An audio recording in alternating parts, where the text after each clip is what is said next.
I call to order the Budget Committee meeting of the Hillsboro Board of Directors, 616. I'd like to welcome everyone who has joined us tonight, especially members of the Budget Committee, especially the Budget Committee members. Before we'd like to begin, to read a brief statement about the Budget Committee's role.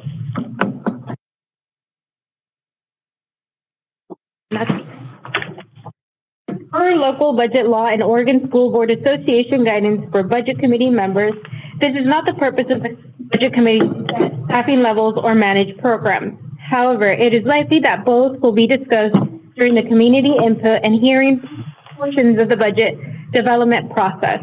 In effect, the Budget Committee and Board set appropriation levels and rely on good faith efforts of administration to respond to input from the community while implementing the highest and best service to students possible with available resources in alignment with the strategic plan.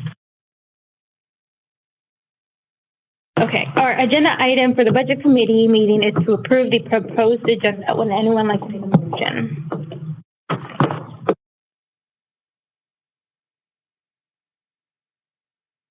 I move that the Budget Committee approve the proposed document. I second, whatever she tried to do. It has been moved by Director Ryan, seconded by Director Thomas to approve the Budget Committee meeting agenda as printed. Is there any discussion? No, thank you. Motion carries. Our next agenda item is the election of the Budget Committee Chair. Would anyone like to make a nomination? I would like to make a nomination to nominate Yvette Pantoja as Budget Committee Chair. Oh, I second that. Hearing no other nominations are closed, would someone like to make a motion?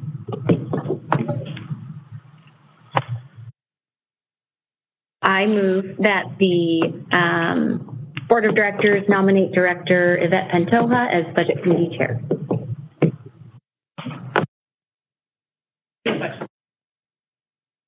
It has been moved by Director Kim, seconded by Director Harding Mercado to nominate myself, Yvette Pantoja, as the Budget Committee Chair. Is there any discussion? No. Motion carries. Our next agenda item is the reading of the budget message by Superintendent. Thank you.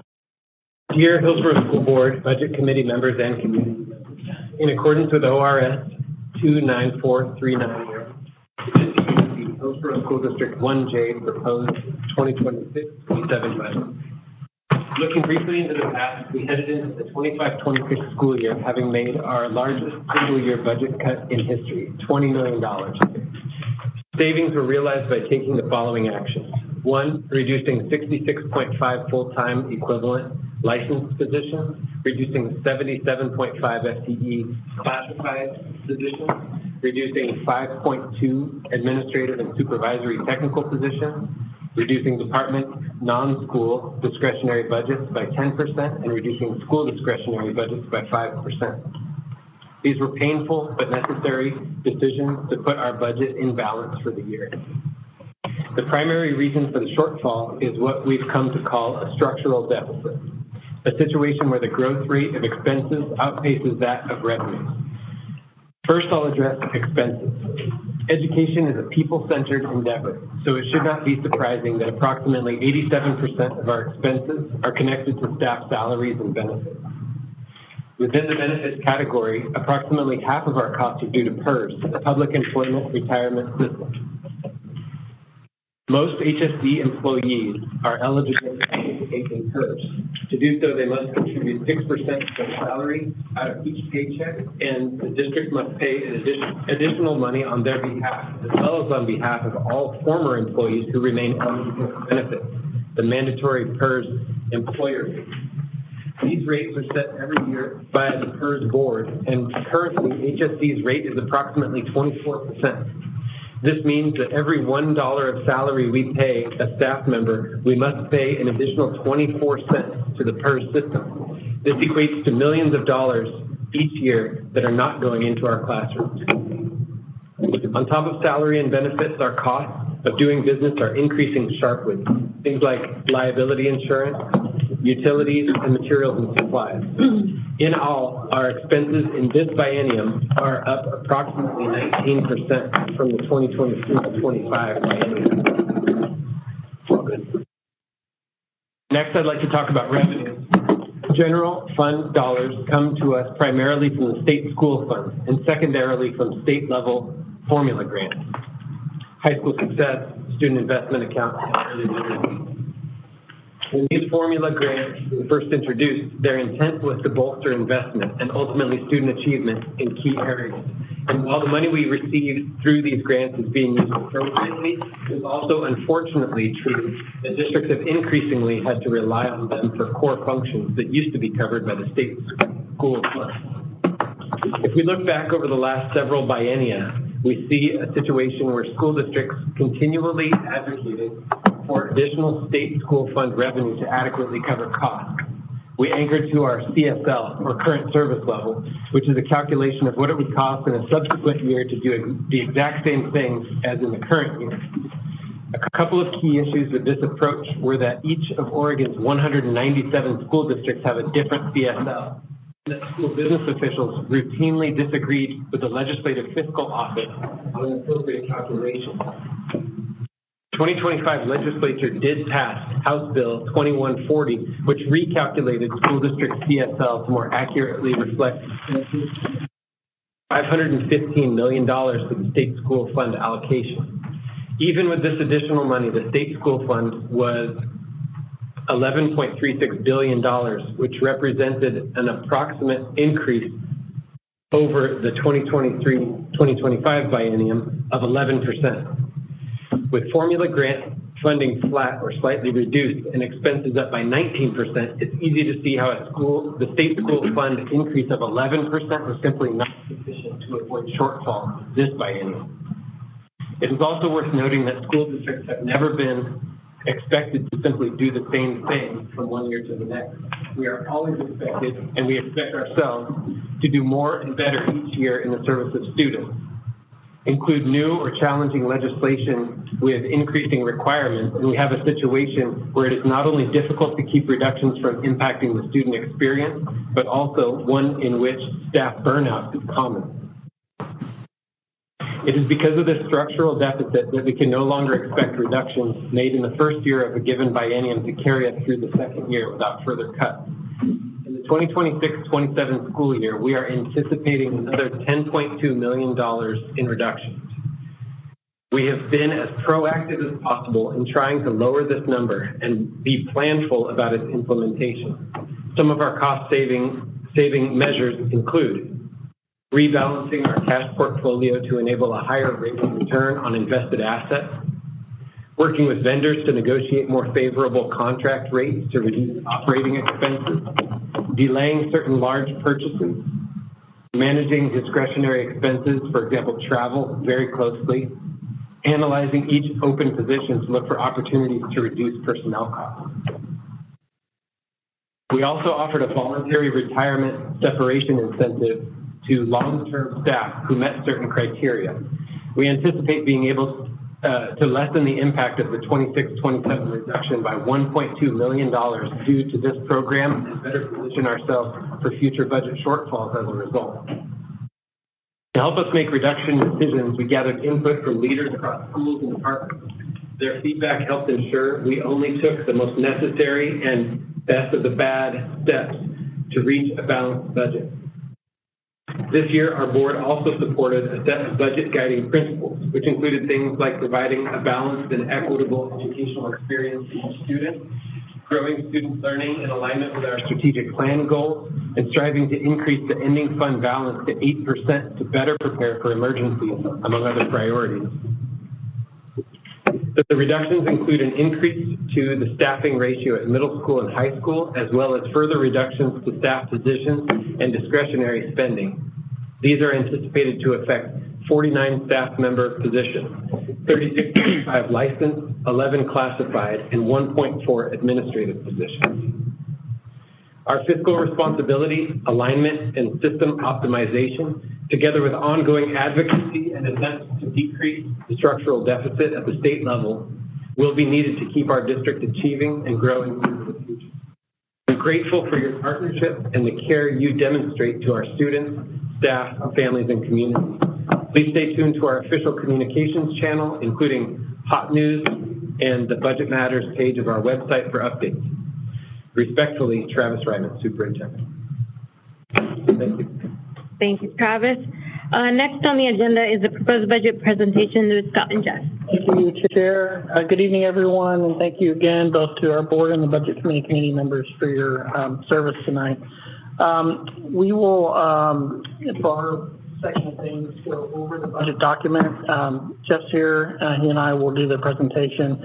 We decided to make a little bit of a change, so happy to have your feedback on that later. So we're going to focus more on highlights and kind of key takeaways, if you will, from the document rather than what we've done in the past. Sort of structure. This would be a more meaningful way to discuss things. So Jeff's going to lead us through that portion. Then I will talk about our operational notes both for this year as well as the outlooks and assumptions for next year. And as superintendent sections that we are proposing, how we came to that proposal and the process that we went through. That'll be our section. So with that, and please ask us, you can either say questions at the end, but we welcome questions throughout as we go along. All right. Well, I'm really glad I don't have to walk through every section of the budget this time. I know it had to be boring last time. But here we're going to talk about the fund balance, and right away, let's go ahead and look at 25-26. It stands out like a sore thumb. And this is our fund balance, what we're estimating at the end of this year, but this is related to what we budgeted and changes related to our supplemental budget. So if you look on there, you'll see the dark blue at the bottom. That is our general fund balance, which is consistent throughout each year. So the decrease has nothing to do with our operating or general fund balance. And what we're also losing here is the light blue. That is our capital projects, which is going away up to 24-25. So the other big change that happened is related to special revenue fund. And when we presented you guys with the supplemental budget information, we had a lot of expenses in that area that we were anticipating. We weren't sure how much it was all going to be. So as a safe approach on our supplemental budget, we took it out of contingency, which is what leaves us with a lower ending fund balance. I do anticipate that number to be closer to between 8 and 10 million. But since this is the budgeted amounts, this is what it shows representing our supplemental budget. But I did want to make sure looking at it, we do anticipate the special revenues to go back up. But again, the general fund is not being touched, which is our main operating funding. It's at the 4% at which we are trying to reach every year. Actually, if you go back to the debt service, it's tough, I guess, to see on this graph. Is the debt service staying the same from 25 to 26? No, it's like it's smaller. After 25-26, one of our general obligation bonds will be done. Gotcha. Okay. And so it shows a less amount going forward. Yeah. So that's something that we'll look into in the future if we have to go out for additional bonding. Yeah. So.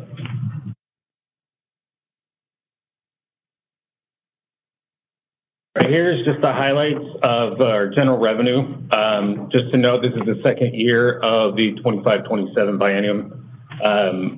What we're showing here, based on our revenue, that our enrollment is still going to slightly decrease, as we talked about, but it's starting to be a less of a decrease than it has been. And we're anticipating in the next few years, it should start to level out. One thing to just kind of notice here is that you'll see that the state and the local are pretty close now. That's because of our local property tax increasing so much this last year and projected to increase over the next few years. That ends up reducing our state school fund allocation to the equalization formula. So that's why it looks like it has gone down.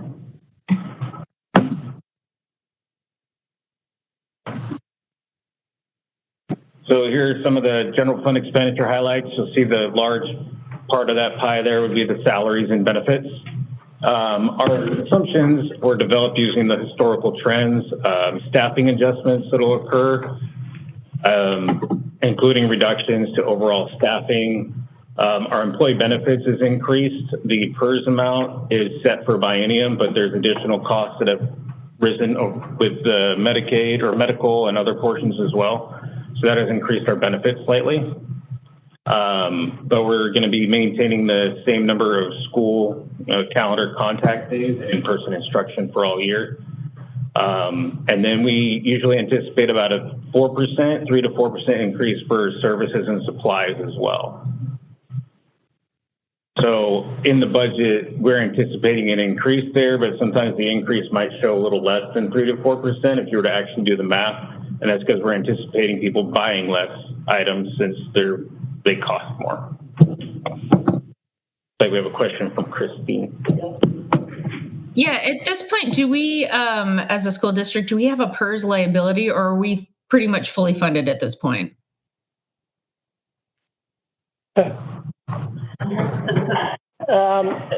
Well, I'm trying to think how to answer the question, Christine. We don't, we're covering our current PERS liability. Where we will have a PERS issue is in about 2 years when our side account fully expires. If we haven't renewed a side account, then we will have a more substantial issue to manage. And that's something we'll probably talk about in the fall. Yeah. Okay. Okay. Thank you. That's where we mentioned seeing the debt service go down a little bit. That would be one of our PERS pension.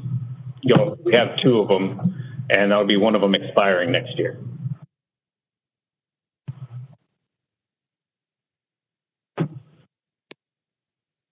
Questions on that? Okay. Next, we're jumping into special revenue. The special revenue piece here, we have mostly like the student investment account funds are in here, the high school success, anything related to the integrated guidance plan. Our allocations are preliminary, but we do anticipate about $19.5 million, kind of consistent with what we've been getting. And then we're also kind of estimating a slight increase from 25-26 as we have a lot more of our staff seeking more grant opportunities to try and bring in more funding to the district to help out. Yeah.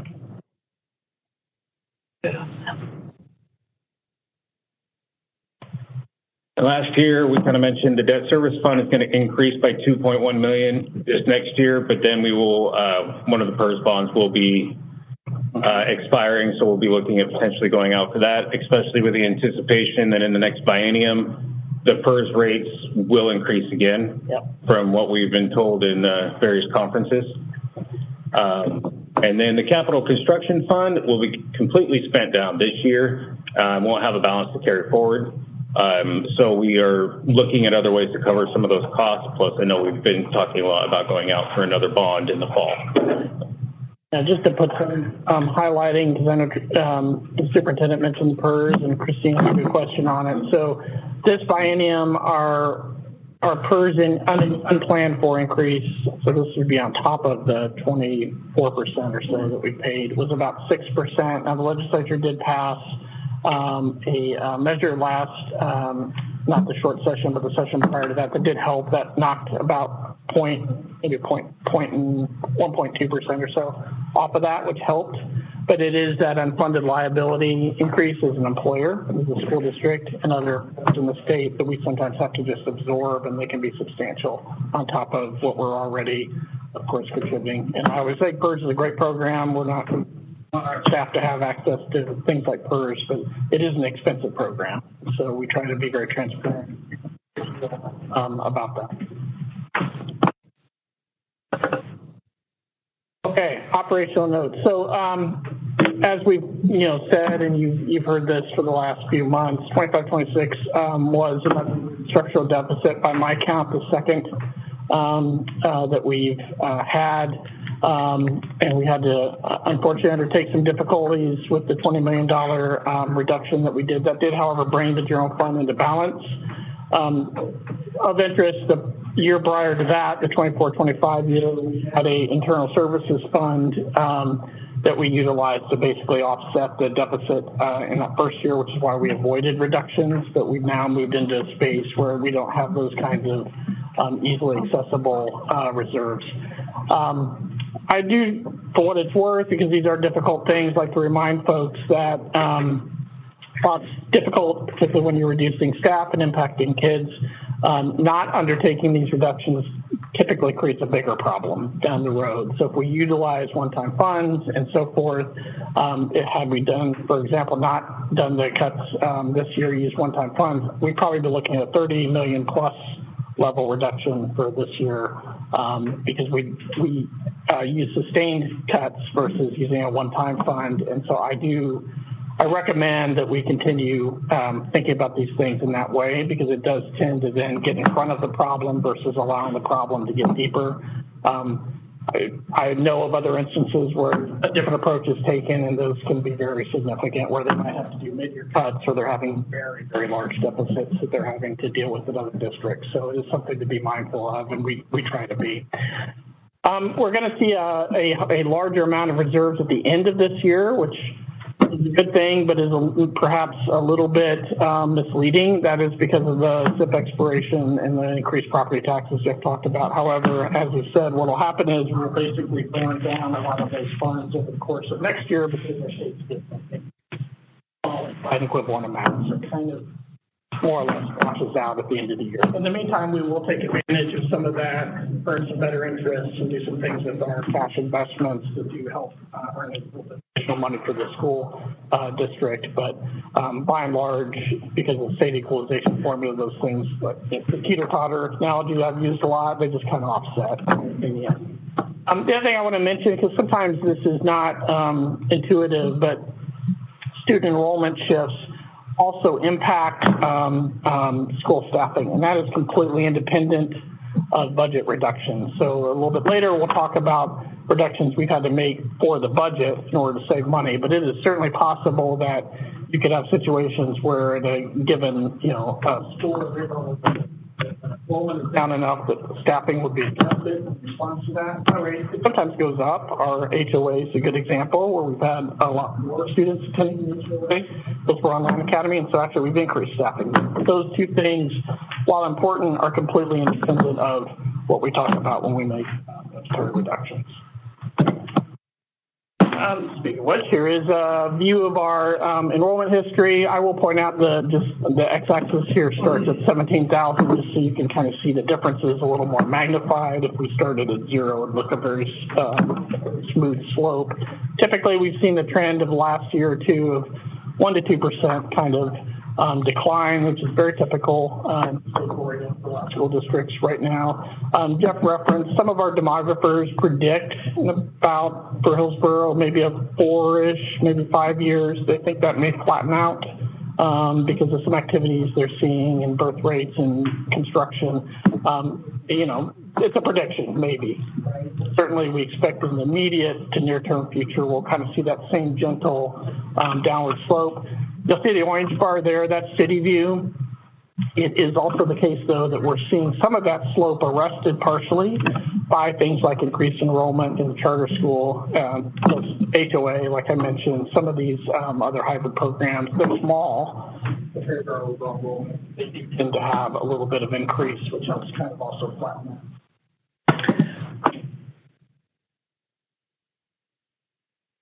Okay, so unfortunately, the structural deficit does continue into its third year for 26-27, but as the superintendent said at the beginning, it's $10.2 million. Still a lot of money, but just slightly over half of the work last year.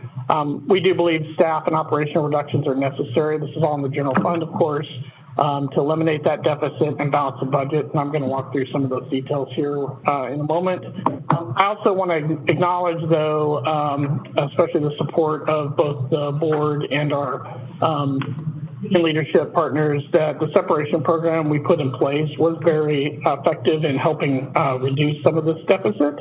You'll see that in a moment. It's very helpful. That for sure saved us having to do even further reductions, and we appreciate the support we got on that program. We do not expect material legal settlements during the fiscal year, and I think as mentioned earlier, we've not assumed any day of school reductions. That wouldn't help now with the governor's recent order anyway, but we had not planned for that, so we're okay there in our planning. All I wanted to say here was, and I might be giving a little bit of a peek at the inside baseball, but there are a lot of work that goes into anytime we do plan for budget reductions. This actually started for us in the business office back in November.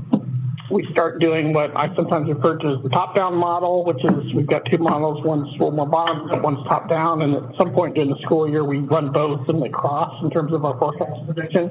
We started with that top-down model. What it tells us very well is we can see that we expected a continued deficit. Sometimes we don't get the exact number right, but directionally it's a very good tool for us. So we started thinking about this at the end of last year, started talking with cabinet initially, then extended cabinet, and eventually our administrative teams pretty early on that we were expecting this to happen. And then we began revising that forecast really every month, sometimes a couple times a month as we go on. That kind of carried us through mid to late January. In February, we were watching the short session. Nothing specific came out of that helped us with revenue, but actually at the time, there was some concern that we might actually see a state school fund cut. So we did modeling scenarios on that, so we would understand how to react if that occurred. Thankfully, that did not happen at the state school fund level. I think ODU did have some cuts, but they kept those held at the state level. That's something we were planning for, and that was also the point at which we released that first community video to, just be transparent about what we were seeing and what was happening and some of those concerns. There were also in some of our board updates, we were starting at this point to signal some of these likely scenarios and concerns with the board. Mid-February, we refined this message, and we started to actually pretty innovative. I want to thank Brooke also for this. We had a pretty innovative way of collecting a lot of feedback from a lot of our administrative leaders on impacts of cuts where they, if they're forced to make a decision, how they might prioritize cuts. And that actually went through a broad variety of our leaders in different roles, and departments, and schools, and programs to really make sure that we had kind of a comprehensive, broad view of their feedback. We incorporated that into some of our thinking. We also, around this time in March, started meeting with some of our union leaderships and talking with them about the retirement program. They also gave us feedback. We also hold listening sessions with a lot of their members, so we heard concerns from them and incorporated that into our thinking. Of course, the budget committee also gave us the budget guidelines, so we made sure to incorporate both the board and the full committee here's feedback into things. And all of that got reviewed in plans and scenarios. And frankly, we were having weekly discussions within the cabinet to kind of look through those scenarios and really try to understand the impact, which kind of brings us to where we are now in April. And I'm going to walk through some of those in a second. But what we'll also make sure we do is there's a video, I think it just went out, Beth, on the Life of a Dollar, which is a good explainer. If you haven't seen that, I really recommend it. Great video, I thought, kind of talking about how a dollar gets divided up in a school district like Hillsboro and where it all goes. And so we want to try to be transparent and communicate those things to our public. And I think we're going to probably plan one more community post kind of the budget committee's approval of things before the end of the school year, also just start talking about some of these implications. So I just wanted to give you all a sense that there is quite a bit that goes into developing these messages, kind of what that looks like on the inside of a process. In terms of how we've arrived at things, so one of the things, we do several things at once. We look back at cuts from particularly recent years. We looked at the cuts from the 20 million and some other things that have been impacted in the last couple of years.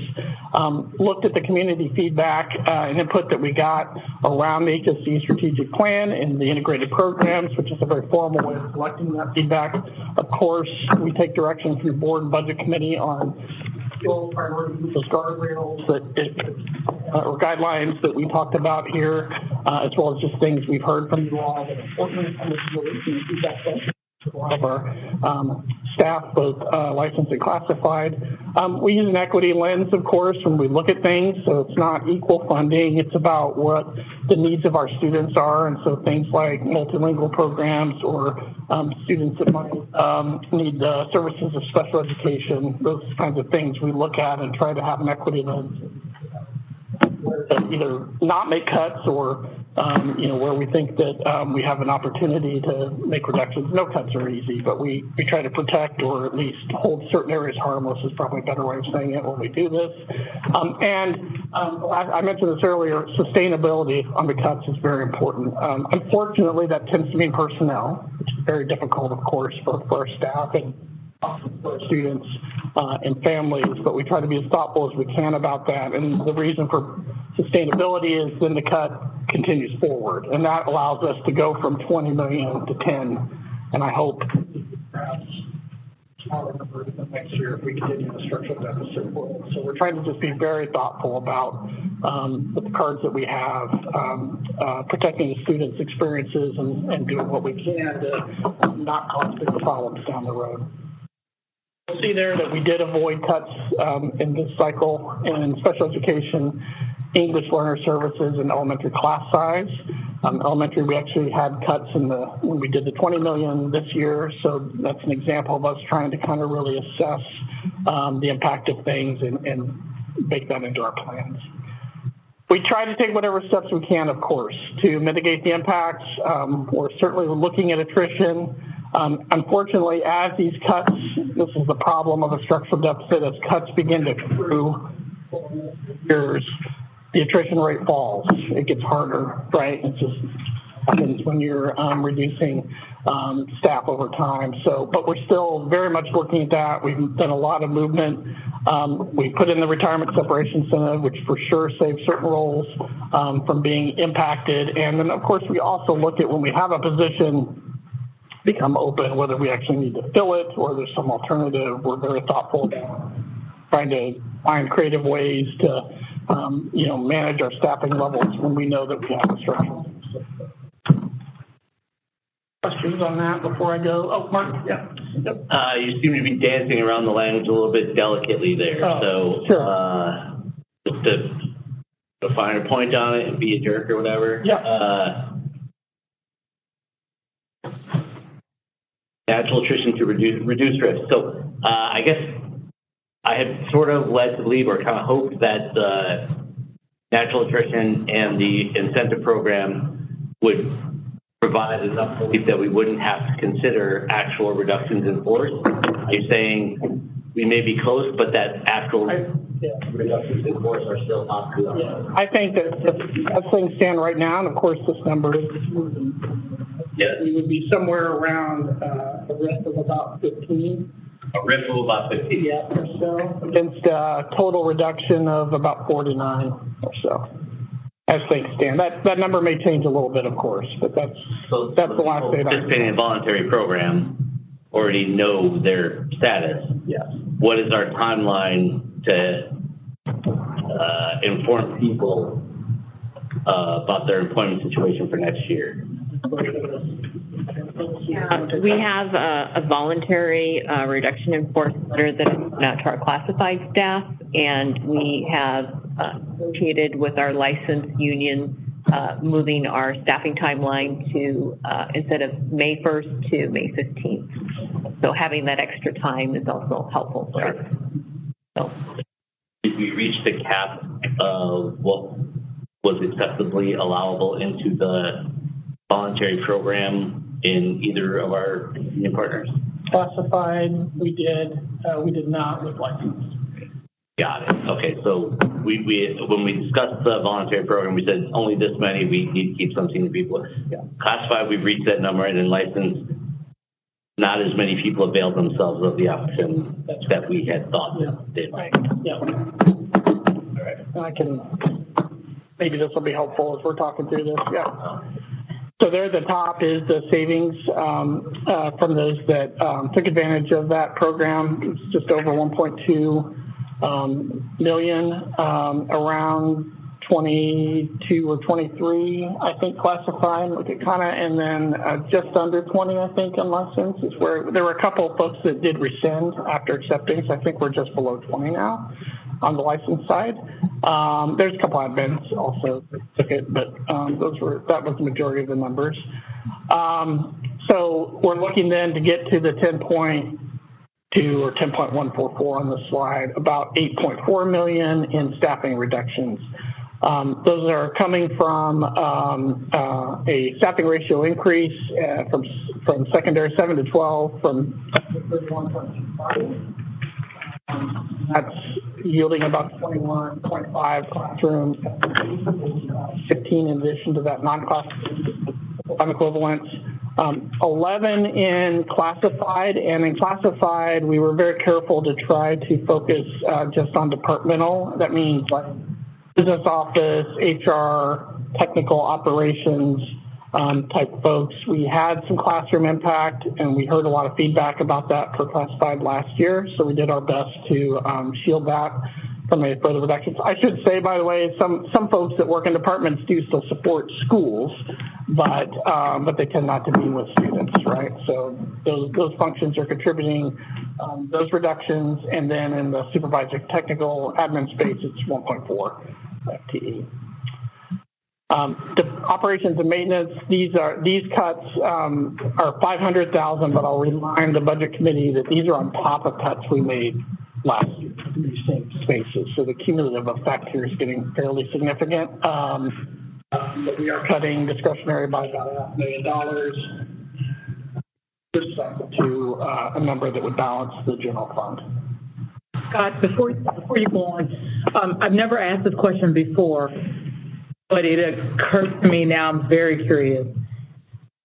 What does a reduction to the school budget of $250,000? Now we're talking about $500,000. That's in addition to what we did last year. And I'm very, very curious as to what that exactly looks like. Yep. I want to chat about that, Audrey. So each of the schools are allotted a budget based on the per students that they have. Jeff gives us a budget. So when we do a 5%, so if I'm at school ABC and my budget last year was $50,000 based on my student enrollment, when we do a reduction, and I think in this case it's a 5% reduction, so we'll have 5% less coming. So quick math on that would be 40. I reduce the amount we have a certain dollar amount we use per student, Yeah. and then it's multiplied. So it might not be a straight 5% reduction for school. If they actually have more kids coming in, they'll get more of a budget. It's like if it's, for example, if it was $150 a kid, we would take 5% off $150 and multiply that by the amount of enrollment they have. Okay. And then there's also, they get added stuff just like we do with ADM. They get added stuff for ELL, for special ed, and yeah, different weightings for those students as well that we add into their budget. So give me an example of what this really looks like on the ground, in the classroom, in the building. So I might start, as a principal, I might put a cap on the printing, the number of copies you can make on the printer in order to balance the printing budget to offset this cost. I might only be able to afford one field trip per grade level going out, and I'm going to be like, that needs to be a field trip that's a coach closer to us because the busing transportation is costing more too, right? We're going to get creative to figure out those things. I might be partnering with PTOs and trying to figure out what they can support with in terms of supplies that we might need. And I'm not going to be doing maybe the big extravaganza in the same way for the end of the year celebration. It just might be a little bit more scaled down. But I'm going to try to provide the basic things that my teachers need in their classrooms. I'm going to try to do as much as I can on printing because that's a really important thing for teachers. We're going to talk about ways that we can kind of preserve that money as best possible. Yeah, okay, thank you. That's probably what it will look like. No, that brings it home. And it will be different, like Jeff says, if I'm a school that happens to go up in my enrollment, my budget actually, I won't feel it in the same way than I'm a school where maybe I've lost 30 kids in my enrollment. So that makes it sweet, but it's a per student allotment. Nancy? If they do donation funds, so you have PTOs that do fundraisers and everything for the schools, that money carries over for the schools. So they always have that, they don't lose that money. So they get to continue utilizing it every year if they have additional amounts that they fundraise for the schools. So I know there's a lot of I know we've seen each other at a Red Robin fundraiser, keep us by each other, and those go into their donation funds, that rolls with them every year. So that doesn't get reduced until they use it. Okay, totally makes sense. And yes, we did. I would also say, as Scott kind of walked us through that timeline, we went through many rounds of also gathering feedback. So our building administrators, for example, they ranked that very high of, we were willing to take that 5% cut to help offset in a different way. That actually trended very high for both department leaders and for school leaders to say, you know what, we want this to help save something else. So they also know that's coming and are starting to prepare for what that looks like next year as well. Well, I guess my next question then is the reduction to the department budget. That also means some curriculum won't get approved.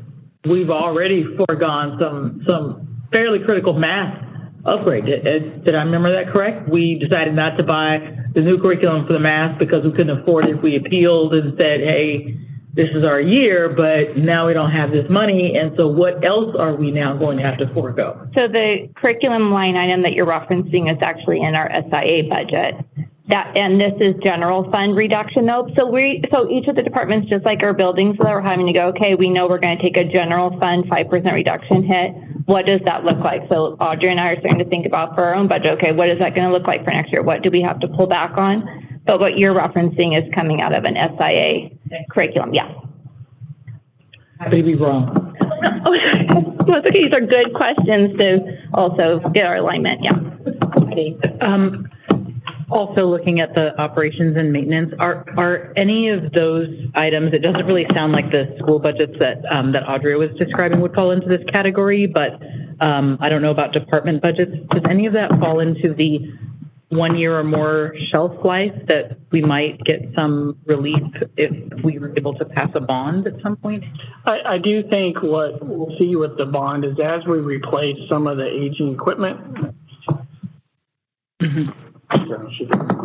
she knows more than me, but we have ongoing costs related to repairing or sort of keeping those things going sometimes. And so when you get new equipment in, it should reduce that ongoing cost. So that will be helpful. It's hard to calculate a number. Sure, but, yeah. But we absolutely expect. I'm just curious if some stuff falls into that category. So this would have longevity beyond this year, hopefully, because it's part of overall less. It's one of the factors I hope helps us continue to see the structural deficit decline over time. Great, I'm on it. November 4th. I appreciate getting a little more perspective into what exactly on the ground is happening when we reduce the school and department budgets. I think the more we can provide that, the better informed we'll feel about what actually is happening with these reductions. I also think that I'm probably one of the board members most concerned about the staffing ratios getting too high. So I wonder, when we're talking with our teachers about 7 to 12 ratios, are they expressing a lot of concern? Are we hearing a lot of concern about that being less than?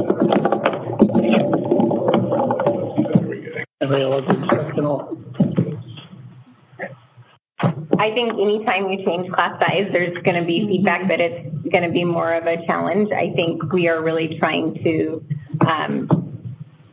think about our courses that we're offering as well to maximize at the secondary level courses that we're offering and what classes can have a little bit more in them, making sure we're, for example, electives. Sometimes we have elective courses that only have 20 students in them, and we have to really think about when we're building a building course schedule to make sure that we're filling all of those courses. We have to think about what we're filling, what we're prioritizing, and while trying to maintain the best we can in what the average class size is for teachers. They're always going to share with us, and rightfully so, that an increased class size is an impact for them. And I think when you sit in a space where 87% of your budget is a personnel cost, we have to figure out where those cuts come from. And we really did the class size ratio at elementary last year, and we have felt that. And we did not touch the ratio at secondary last year. This year we are looking at the ratio, but at secondary, and we are leaving the ratio at elementary alone because we do believe that needs to stay where it is right now because we felt impacts from that.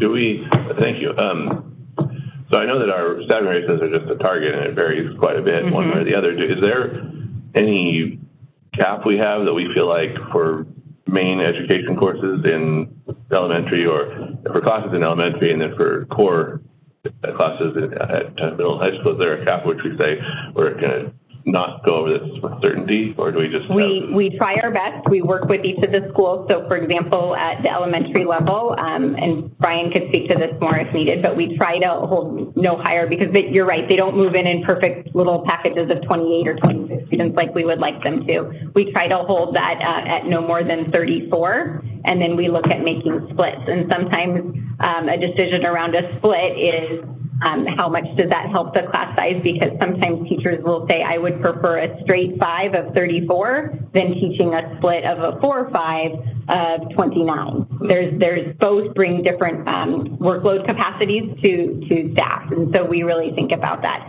At the high school and middle school level, it looks a little different. We try to not exceed, typically in core classes at the middle school, we've tried not to exceed in the past when we've had to raise the ratio, trying to keep it at 36 or less at the middle school level. But that kind of fluctuates because there are some classes you can put a few, for example, band. You can put 45 kids in band and it's okay because it's the band class and there's the way in which band is structured for that. PE can sometimes have a few more students because there's more space.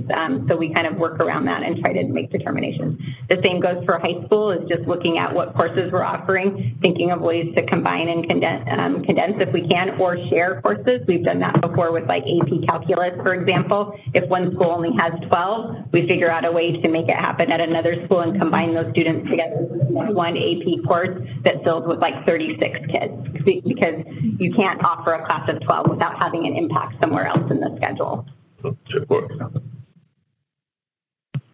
Brian, did I capture that? Okay. Yeah, you did. I would emphasize again, it's not a hard cap on those. It really depends on the situation too, because one school might have 36 kids and they're trying to support this right away, special kids out 6 times a day, or instructional facilities.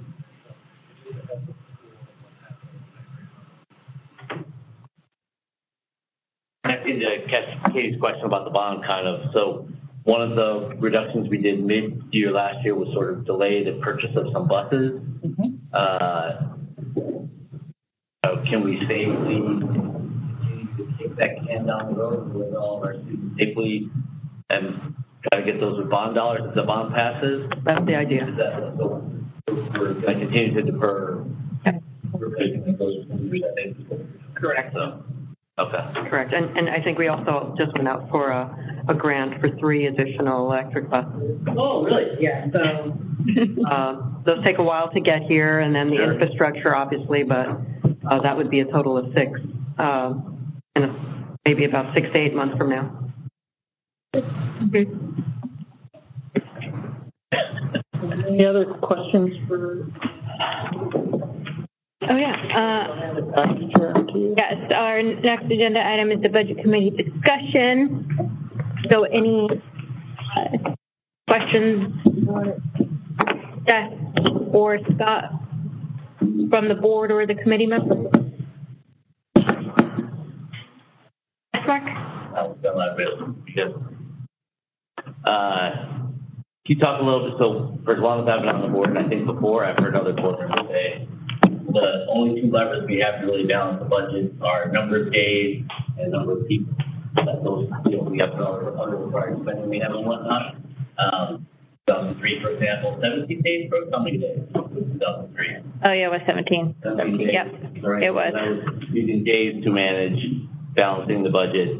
Can you talk a little bit how the governor's recent executive order on instructional time might limit our ability to have those 2 levers at our disposal? Yeah, I'm not sure we have the days lever that easily, unless we could choose days where there wasn't instruction taking place. I think that I'm my understanding, and I'm not an expert, but I read through it, is that limits us from savings mechanism in most cases. It essentially, based on our understanding right now, whatever the number of instructional hours / days that are offered by any district is frozen.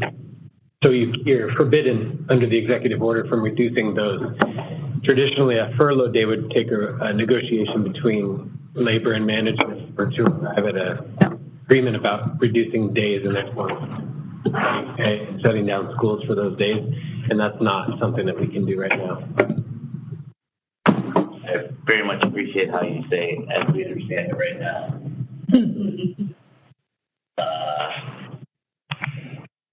Rollout appears haphazard, too strong a word, but a little bit haphazard. And yeah, I think there's still information to be learned. It's a developing, and the new students, we say it's a developing story. To add on to that, OSBA is, the reaction by OSBA to when that came out, actually we got word the day that the governor signed it, and then we scrambled to figure out how to support the districts across the state. It was extremely difficult. We pretty much just went put feet to the fire and said, we understand, they did it. We know it's been done. I even called Travis, did you know? And then you kind of go down the hill from there to determine what the real impact is going to be. OSBA at this point, Mark believes that there may be some pullback on that because of the way it was rolled out for the very reasons that you mentioned. And the pushback has been loud and clear. But we don't know what's going to happen, and God help us if another group gets to her ear and then another decision is made. So that's really what we're trying to avoid. Just for budget committee members who haven't been in the communication with our board, HSC remains in good standing in terms of our instructional hours that we offer. We meet all the different statutory minimums for elementary, middle, and high school. So we're not scrambling like other districts are to up the number of instructional hours or days that we offer. But we are sensitive to the public attention that's being paid right now to instructional hours and the relatively short school year that Oregon offers its students. So for that reason, in this budget proposal, you don't see furlough days. And it's my understanding, correct, if I'm not really know, that even the two clauses that were stricken after the line, the board passed. So two lines were stricken from the temporary orders. Even with those included, we would still be compliant. Is that right? Understanding. Yeah. That's my understanding. Yeah. So maybe I misunderstood, but what I heard is the governor's executive order freezes the number of days that you have right now, so you can't reduce it. I think that's fantastic. I love that. I don't want my kids to go to school less. That being said, so what I hear you saying is there are some districts that if it's frozen at the current level, are they, well, I guess what I'm saying, is there a minimum number of days that was also in that executive order? Yeah. Well, the executive order doesn't change the number of minimum days. What it does is it reaffirms that the Division 22 requirements, the statutory requirements for minimum number of instructional hours stands. What is a change for some districts is that formerly districts were allowed to include things like student-teacher conferences and professional development instructional hours. And so to meet those minimums of 960 or 990, there are some districts that are needing to change how many student contacts. Appreciate that. Sure. We in HSD do not count those as our instruction when those are just set to the side and we only count the hours that we utilize and actually have students in our class. Thank you. Some districts do count those, as he said. If you watch the board of directors meeting, public meeting, not conjecture or anything, the superintendent from LeGrand, Superintendent Mendoza, made it clear that they have to add 60 hours back in on top of the school. Can't have the fast food worker or a librarian or a truck driver or a section to work more hours, not paying them more. So if you got a teacher in the building for 6 more days, that would be no work.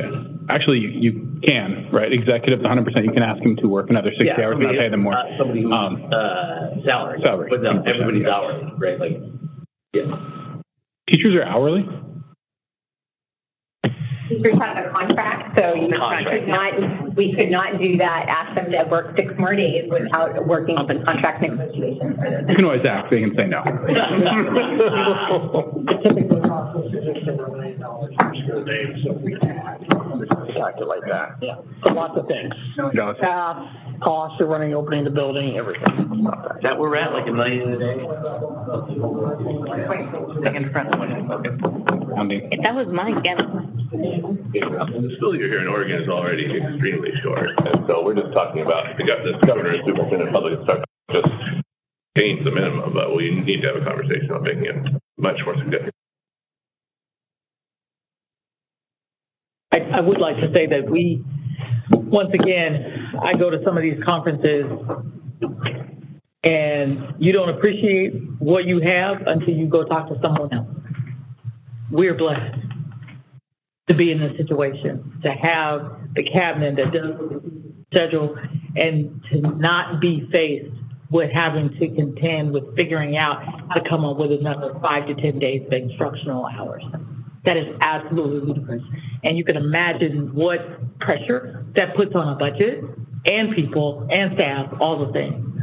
So I'm not saying we're perfect, but again, it's stuff like this. And when I had to make that call to Travis, I was furious because I know what this is going to do to the people on the east side of the Cascades.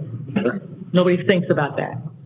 And we're this close from being, it's just mind-boggling. So just don't forget where we are and how blessed we truly are. Oh, no. Thank you, Kevin. I totally appreciate that. And mind you, I'm relatively new to all of this, but all of my counterparts where I work in Ohio, and they start 2 weeks earlier than we do, and they get out a week later. So I totally believe you that we're blessed compared to those on the east side of the Cascades. When you go to the east side of the country, at least the people I work with, they get 3 more weeks of educational time than we do.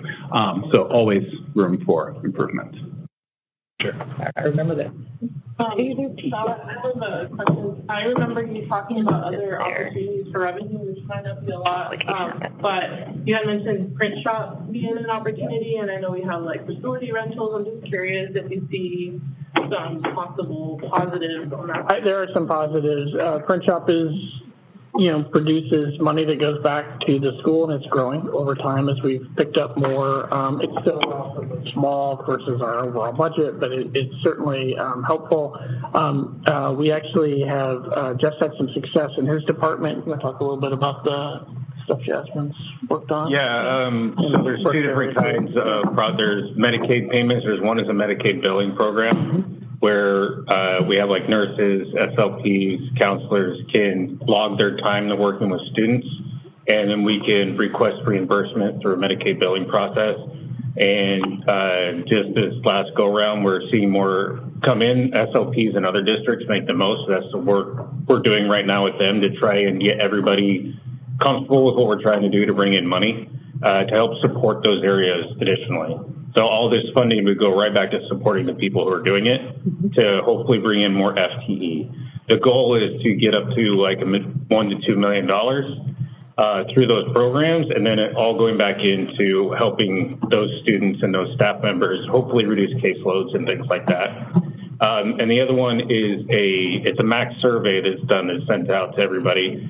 It picks like a random day in a week, and you have to like fill out whether or not you do certain qualifying characteristics and stuff with children. And what we brought in the fall, we had about 40,000, and in the winter we had 150. So we just in the month that she had to work on it, one of our staff was able to increase it, and so we're hoping to, if we can double it again in the spring, that we can eventually get that up to like $1 million as well. So just some different areas bringing in that funding. I also mentioned that we increased our investment returns by about $900,000 this past year. So these things tend to be in isolation. They're kind of, when you start adding them together, it's millions of dollars. And when you have a $2 million budget, we're constantly looking at possibilities like that where we can help over time, continue to find revenue sources, or just use the money we have more efficiently. That's the other thing. We negotiated some contracts, we saved the district money, lowered our spending. So those are things that we're very vigilant about. Is that about the print shop? I think that was at Century that they were looking to do that or expand that. If they did that, would the revenue stay with Century, or does it go back to some general fund? It could stay. We have a district level allocation. Perfect. I would also note that we're talking about, so I think our print shop is very a cherished thing we have in the district. And we're talking about using our resources to help other government agencies reduce some of their costs, or nonprofit partners to reduce their costs. I'm all for that. If we're like in the Hillsboro Hop schedule, if we're talking about using our government resources to compete with private print shop vendors, I would not be in favor of that. We do not. Only government entities. Yeah. Thank you, Scott and Jeff. Our next agenda item is an action item. Would anyone like to make a motion? I move that the Budget Committee approve the proposed budget document. Second. It has been moved by Director Ryan and seconded by Director Watson to approve the proposed budget document. Is there any discussion? Rose, can you call the roll, please? Justin Rose, Vote aye. Paul Sander, Aye. Gabby Villegas, Aye. Christine Adams Lambert, Aye. Robert Noak, Aye. Maria Mondragon Omni. Danuka, thank you. Patrick McGuire, Aye. Katie Ryan, Aye. Jessica Harden Mercado, Nancy Thomas, Mark Watson, Aye. Ian Kim, and Beth Montoya. Motion carries. Our last agenda item of the Budget Committee is to review the next steps. Scavenger. Thank you for all the service that you for the budget committee. So with that approval, we will hold an adoption hearing in the board meeting, where on the table will be the adoption of the budget, the appropriations, and impose, of course, the global levy. And then July 1st, of course, is start of the new budget year for us. So. Thank you. We will now recess the Budget Committee at 7:18 p.m. and begin the regular session downstairs at the boardroom. Committee members and the presentation. Members. The Hillsboro School District 1J Board of Directors regular session is now in order. We will begin like we always do with the flag salute, and the flag is behind you.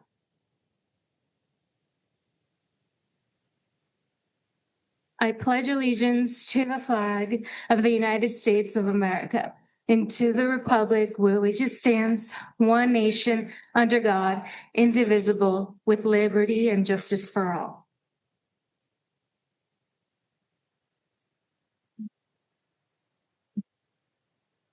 Next, I will be reading the Hillsboro School District Land Acknowledgement.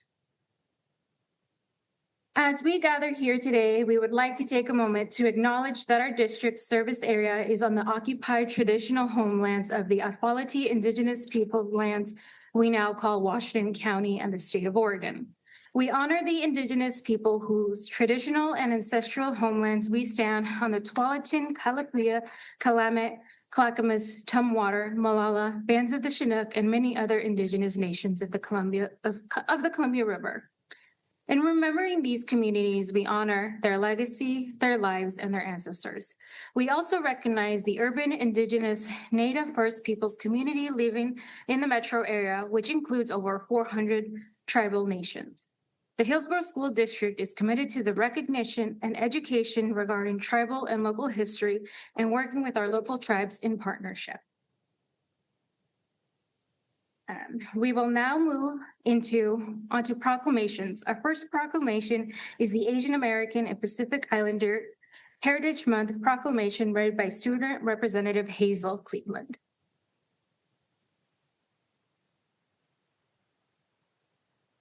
Hi, thank you. The Hillsboro School District acknowledges that Asian, Native, Hawaiian, Pacific Islander Heritage Month is observed each May to recognize the rich histories, cultures, and contributions of individuals of Asian, Native, Hawaiian, Pacific Islander descent in the United States. The Hillsboro School District knows that Asian, Native, Hawaiian, Pacific Islander have made profound contributions to the educational, cultural, economic, scientific, and civic lives of our nation, state, and local communities, including here in Oregon. The Hillsboro School District recognizes that the students, educators, staff, and families of the ANHPI heritage enrich our schools through their perspectives, talents, and leadership. The Hillsboro School District celebrates that our district is committed to fostering an inclusive and equitable environment where all students feel seen, valued, and supported in their identities. The Hillsboro School District understands that it is essential to acknowledge both the achievements of the ANHPI communities and the challenges they have faced, including discrimination, inclusion, exclusion, and injustice, while continuing to work towards a more just and inclusive future. The Board of Education of the Hillsboro School District do hereby proclaim the month of May 2026 to be Asian Native Hawaiian Pacific Islander Heritage Month. Thank you. Thank you, Hazel. Our next proclamation is the National School Nurses Day proclamation read by Student Representative Nicole Ayala Kangachi.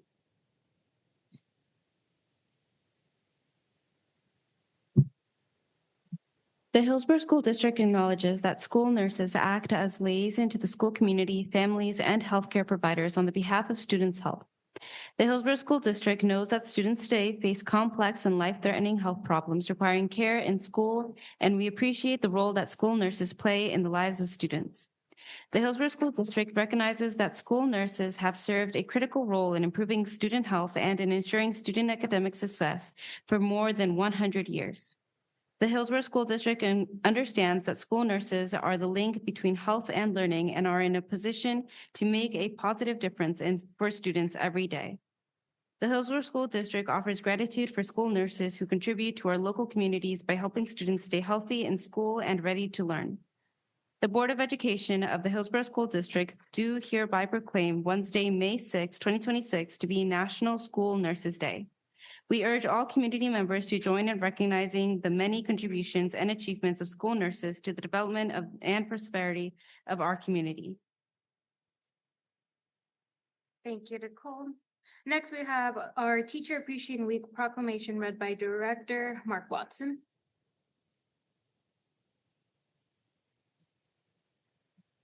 You'll notice a change on the agenda. We are very proud of our student representatives, but we always make sure they understand academics and your school commitments come first. So Yoselin can't be here tonight, so I'm going to step in. The Hillsboro School District celebrates teachers who would be future community members through guidance and education. The Hillsboro School District honors teachers who are constantly learning so they can adapt to ever-changing needs of a diverse population in order to open students' minds to ideas, knowledge, and dreams that they reach beyond the limits of their present circumstances. The Hillsboro School District thanks teachers who contribute to the growth of our district, city, state, and nation by providing high-quality, equitable education to all students. The Hillsboro School District recognizes that teachers spend countless hours preparing lessons, evaluating progress, counseling, and coaching students. The Hillsboro School District salutes teachers in their work to inspire students to discover endless possibilities for success. The Board of Education of the Hillsboro School District do hereby proclaim the week of May 4th through the 8th, 2026 to be Teacher Appreciation Week. We urge all community members to join us in recognizing the many contributions and achievements of teachers to the development of prosperity of our students and our community. Thank you, Director Watson. Our last proclamation is the Jewish American Heritage Month proclamation read by Director Jessica Harding Mercado. The Hillsboro School District acknowledges that Jewish American Heritage Month was established in 2006 by President George W. Bush to honor contributions and achievements of Jewish Americans and to educate all Americans. The Hillsboro School District celebrates the resilience, perseverance, and enduring contributions of Jewish Americans, whose rich history continues to shape and strengthen our communities. The Hillsboro School District honors the legacy of Jewish Americans whose enduring commitment to justice, equity, and community have helped shape a more inclusive and vibrant society. The Hillsboro School District recognizes the resilience of Jewish Americans whose advocacy and leadership have advanced progress and enriched the fabric of our nation. The Board of Directors of the Hillsboro School District do hereby proclaim the month of May 2026 to be Jewish American Heritage Month. We urge all community members to join us in recognizing the many contributions and achievements of Jewish Americans to the development of prosperity of our community. The Hillsboro School Board of Directors. Thank you, Director Harding Mercado. Our next agenda item is the approval of the agenda. Would anyone like to make a motion? I'd like to propose to amend the agenda. I move to amend the agenda by removing action item I-1, complete hearing determination, action item I-4, approve superintendent contract, and action item I-5, surplus acreage sale resolution. I second the motion. It has been moved by Director Kim and seconded by Director McGuire. To amend the agenda by removing action item A1, item I4, and item IS. Is there any discussion? Or no? Rose, can you call the roll, please?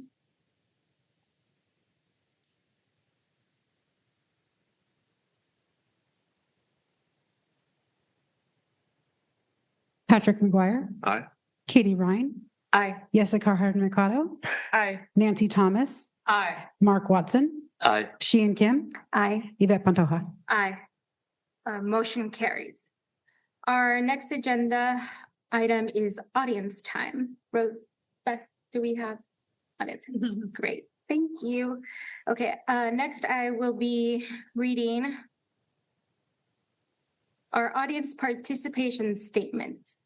As representatives of the community, members of the board of directors believe that listening to public input is essential to making wise decisions. So we thank you for taking the time to be here. We consider this your time to speak and our time to listen. So individual board members will not reply directly to you immediately following your comment. If a board member hears something that requires additional attention, they may request it to be added to a future meeting agenda, or the superintendent or his designee may reach out directly to connect with you. We are fortunate in the Hillsboro School District to have a collaborative community that can discuss points of disagreement in a respectful manner. With this in mind, rudeness, ridicule, obscene, and profane language, impatience, lack of respect for others, and personal attacks are not acceptable. Comments aimed at state and federally protected classes are prohibited. Audience demonstrations supporting or opposing a speaker or idea are not permitted. We welcome frank discussion of district operations and programs, but in public sessions, the board does not hear comments regarding any individual district staff member. Public participation in board meetings is governed by policy BDDH, public comment at board meetings. There are structured channels for the board to review complaints involving staff members described in board policy KL, public complaints. As you start your remarks, please share your name and, if speaking for an organization, the name of your organization. We allow up to 3 minutes for each public comment. Please feel free to follow up by email to the board or the superintendent. Beth? Megan Dean.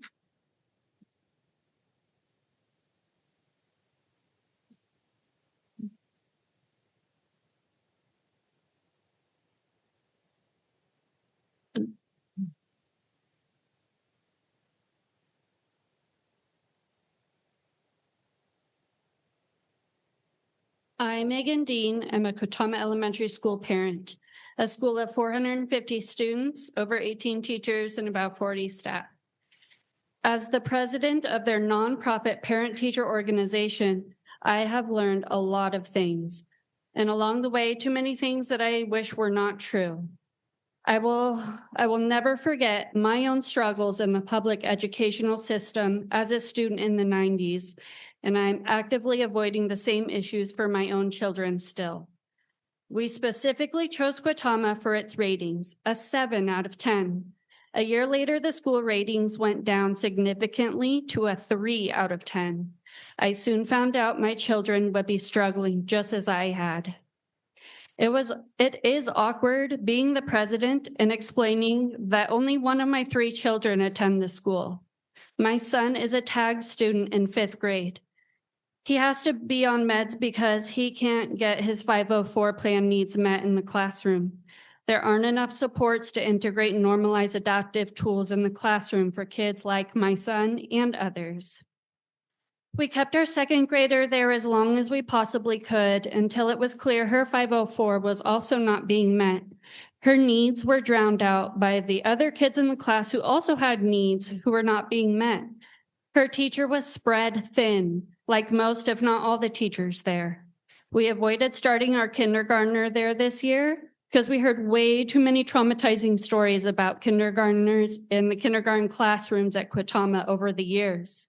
From biting, yelling profanities, choking, throwing things at people, punching, and more. My kindergartner and my now third grader ask me often about Quitama. I have to explain to them that Quitama can't support their learning experience.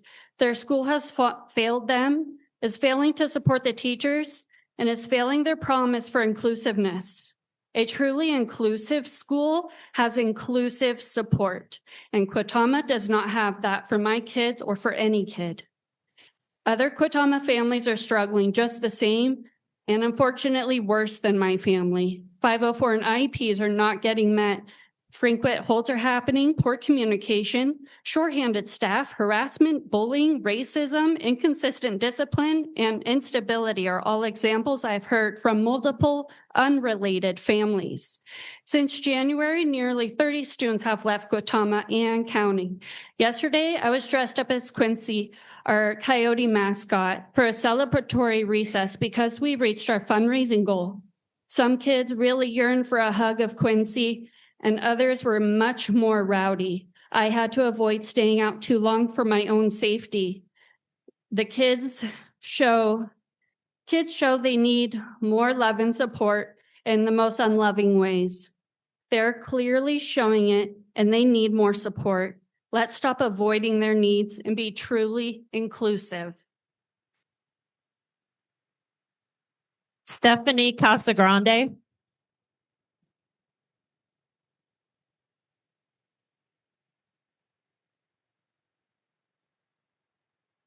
Your pen. Okay. My name is Stephanie Casagrande, and I have a second grader and a sixth grader at Quitama Elementary. I volunteer 4 days a week at the school in different classrooms. While volunteering, I have seen students throwing chairs at peers and staff, myself included, emptying out trash cans on the floor and chasing other students down the hallway. I have experienced several holds where the doors are locked, the blinds are closed, and teachers are told to continue with instruction, even with the chaos happening outside of their door. My second grader has witnessed her teacher being assaulted several times, and she herself has been threatened and hit by other students. Our children are being repeatedly exposed to these behaviors and incidents. Students are becoming increasingly agitated and anxious. Our children are expected to continue learning, ignoring the chaos and disruptions around them. We have students who consistently cause disruptions in the class because they are facing unique challenges that require more resources and support. Resources that are not being provided, leaving the teachers to try and bridge the gap between inclusion in the classroom and the subpar implementation by the district. These moments impact the entire classroom, causing a domino effect of dysregulation and disorder amongst students. I have watched my own child cover her ears in distress and put her head on the desk, trying to regulate herself. My child is now taking medication to help with anxiety, a decision I never thought I would have to make. There has been a noticeable change in her behavior after school. She comes home anxious and agitated, requiring more time to decompress in silence because the day was too loud. We are among many families who have chosen to leave Quitama for a charter school. I have loved my time volunteering. I have spent time growing my relationships with the staff, students, and parents. Making the difficult decision to leave my community in order to protect my child has been difficult. But this decision doesn't just impact us. The reality is that when we go, we take the funding with us. Test scores will continue to decline, leading to less funding for the school, creating a devastating cycle. We moved to Quitama because of the push for inclusivity and diversity within the school year, especially representation as we have a non-binary child. We have seen inclusivity without solid implementation and support, and it is damaging to both students and staff. Inclusivity must be more than a feather in the cap of the district. We have spoken with various members and written emails and filed complaints, and in return, we have received performative empathy and inaction from leadership, both at the school level and the district level. Leadership needs to spend a day at Quitama, spending more time than a few minutes in each classroom. You can't gather an accurate impression of the struggles that Quitama students and especially staff face if you don't commit the time. Quitama has an amazing staff. from the front office to the teachers, the aides, and the custodians. And I want to thank every single one of the teachers and the staff for caring for our children and keeping them safe. Mike V.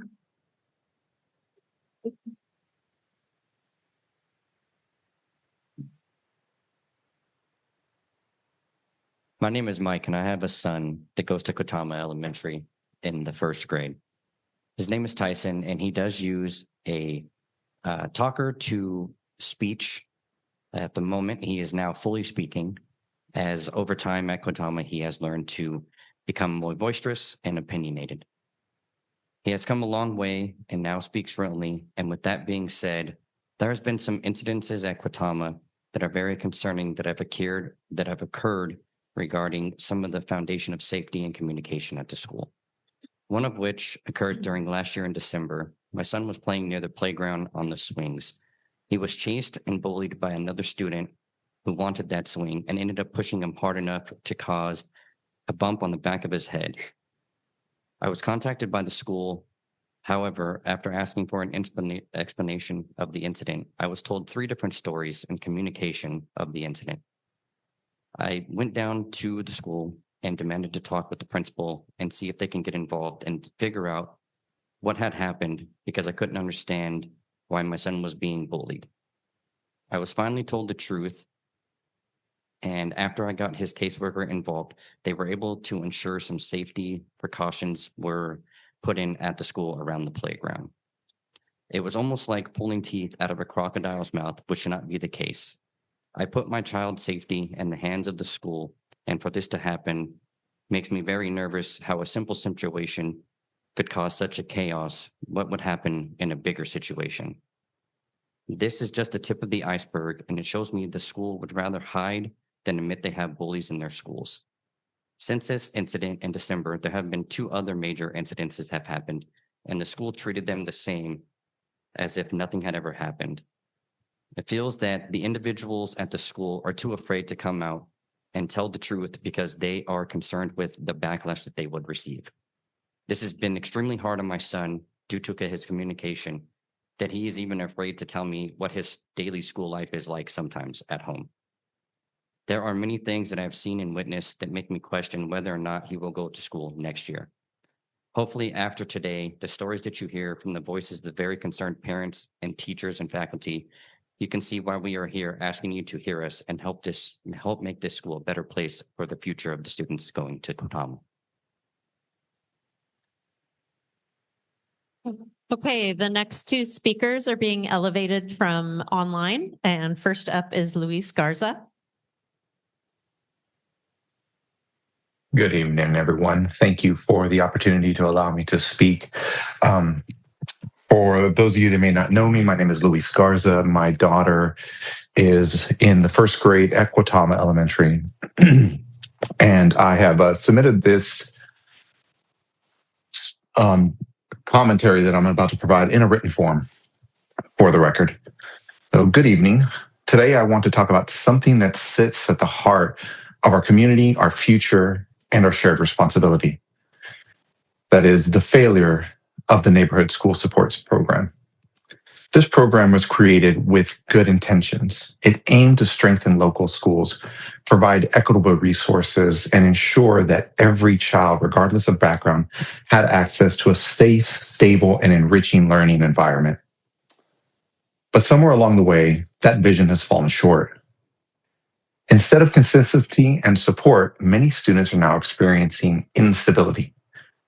One of the most troubling issues is what can only be described as violent dysregulation in the classroom environment. Rules that were once protected structure and safety are now inconsistently enforced. The result is classrooms where disruptions go unchecked, where authority is unclear, and where students who want to learn are forced to compete with chaos.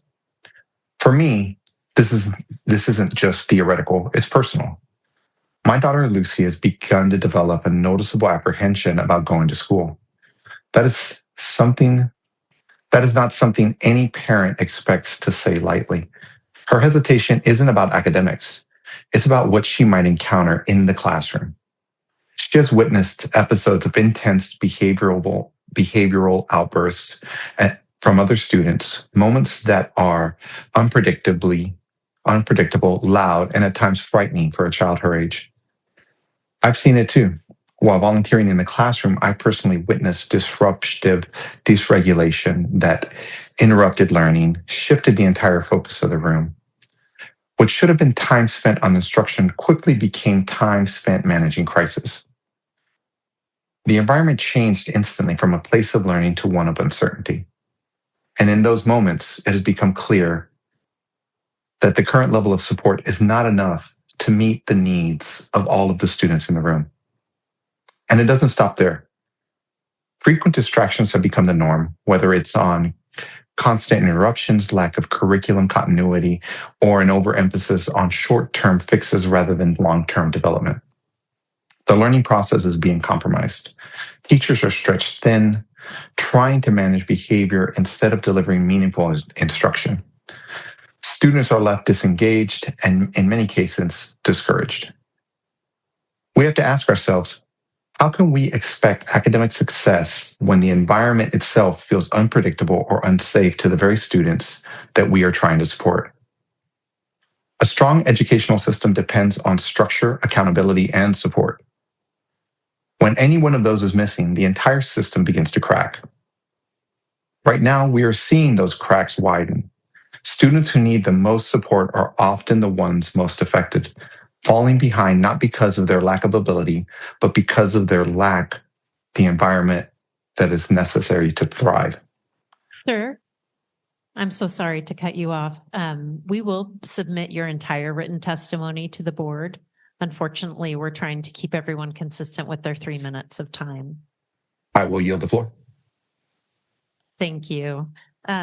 Next up is Fabricio Novak, also online. Hello, good evening, everyone. My name is Fabricio Novak, and until recently, both my children attended Quotama Elementary School. My son started kindergarten last September, but we moved him to a new school in January. My daughter, Clara, is finishing this year, but we have already withdrawn her for the next school year. And we're not leaving this because of one bad day. We're leaving because of years-long culture of harassment, and the administration failed to contain it.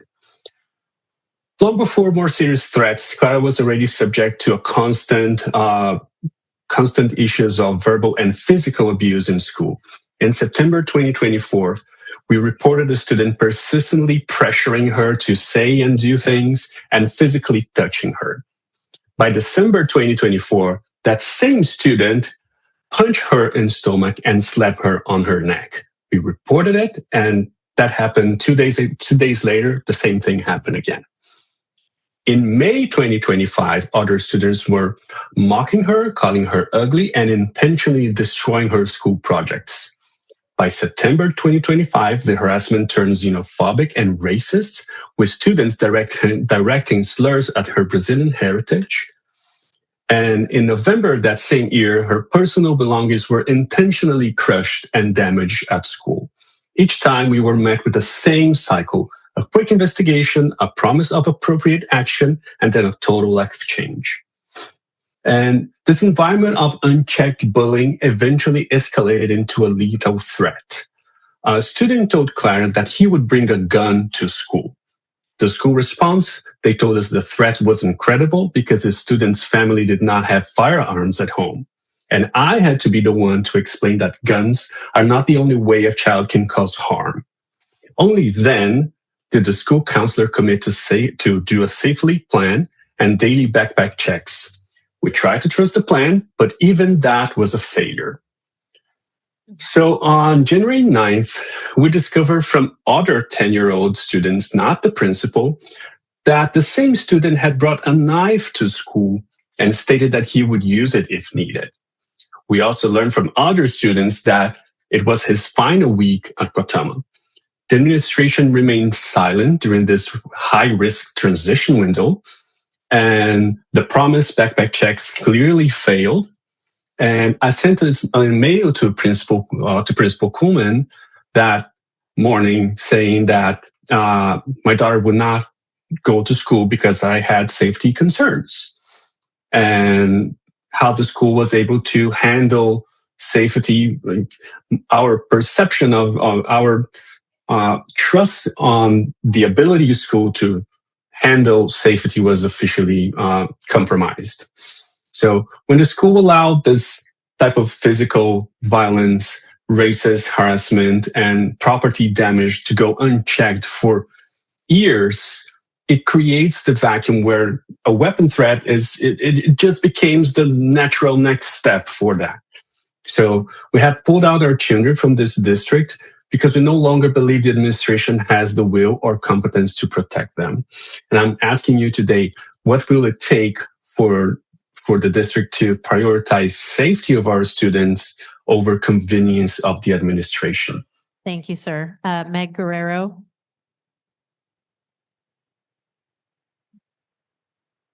Good evening. My name is Meg Guerrero. I'm a Quitama parent. I have a PhD in educational leadership and policy, and I've spent my career as a classroom teacher, school administrator, and supporting teacher and principal prep programs across Oregon in well over 100 schools. I share that not to overstate my perspective, but because I know when systems are working. We met briefly at last week's coffee chat, and I appreciated that opportunity. I have engaged school and district leadership since fall of 24 without meaningful change. I sent this board an email last month. I'll assume it was received even if not acknowledged. I requested a formal meeting with Superintendent Ryman, but that request was declined. I am here tonight because I've exhausted every option. You've heard from other parents about safety, student impact, communication breakdowns, and inconsistent consequences. This is not a set of isolated issues, but a system failure, and the consequences are already here. Families are unenrolling at Quitama at an alarming rate. Students whose needs aren't being met are being placed elsewhere at district expense. Teachers are leaving or trying to leave, and at the center of it all is safety. In March alone, there were 4 school-wide lockdowns. While I was volunteering, I witnessed a 6-year-old randomly struck over the head with a plastic wet floor sign while walking in the hallway. When I intervened, the student attempted to attack me. No one followed up for documentation. A weapon was discharged at school. There was no lockdown. A staff member left within the first month over safety concerns. Families were left in the dark. When we asked questions, those questions went unanswered. Schools everywhere are navigating these challenges, but what sets Quitama apart is not the problem, it's the response. Inclusion and trauma-informed practices matter, but they cannot succeed without the staffing to support them, the behavioral accountability to sustain them, and the administrative follow-through to enforce them, and right now all 3 are missing. The harm is not only physical. Kids who love school are now anxious on Sunday nights, coming home confused and distressed. And what frightens me most is that they have normalized this, thinking fear and disruption are just what school is. Every lockdown, every room clear, every behavioral hold is lost instructional time, and it adds up. Our leaders cannot fix this alone. They need resources and support. Our teachers are doing heroic work under impossible conditions, and they deserve better. Quitama must have a seat at the table when district priorities are set. We need staffing and supports that match actual need, consistent consequences and follow-through, clear communication when safety is at stake, not learning about traumatic events from our young children, and a school and district improvement plan with clear accountability and timelines, because when district and school leadership succeed, our kids succeed. Children do not experience school improvement timelines. They experience today. Whether the hallway felt safe, whether their teacher was there, whether they came home and told you it was a good day, or whether they didn't want to go back. Our kids deserve better than what they are getting at Quitama, and they cannot wait for the adults in this room to act. Thank you. Louise Plowman.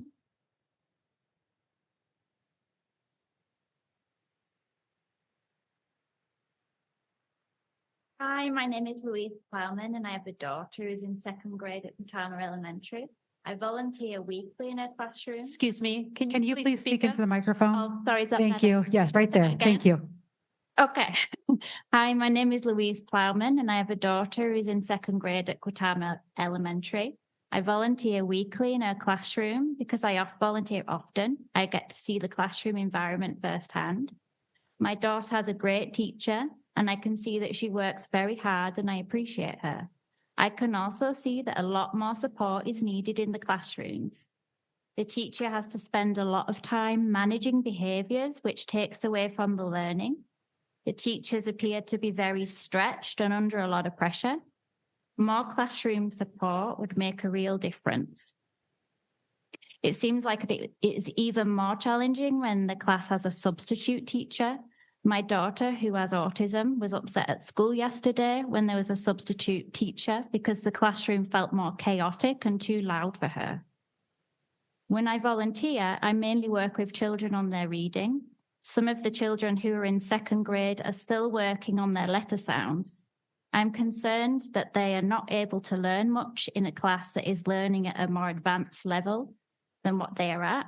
I worry that the gap is getting bigger and that they are getting left behind. It seems that they would benefit from a lot more one-on-one time or a small group setting. I'm not sure what additional support is available for children with dyslexia and other learning differences in the school, but they definitely need more. One child I work with seems to be embarrassed by his reading skills, and it's sad to see it affecting their self-esteem. There also is often children who are wandering the corridors unsupervised when they should be in class. This can be very distracting for the kids that I'm trying to read with, as we are outside the classroom reading too. Some of the behaviors I've witnessed have been wrestling, banging on windows, kicking doors, and throwing things. The staff seem to be struggling to manage this sometimes. I witnessed one incident where a child had to be locked out of the classroom for their behavior. She was angry at this and hitting the windows. Eventually, to stop her doing this, she was told she could go and watch Lego Kitchen, which she was very happy about. I'm aware I don't know much about this child and her background, but this felt like a reward for bad behavior. I had to work with a child outside the first grade area yesterday because a staff member was struggling to deal with behavioral issues outside of second grade. Lastly, I've heard of parents complaining of their child being bullied and feeling like no action is taken within the school and getting very little to no reply on emails. One of the parents doesn't have English as a first language, so it is hard for her to confidently advocate for her child in person.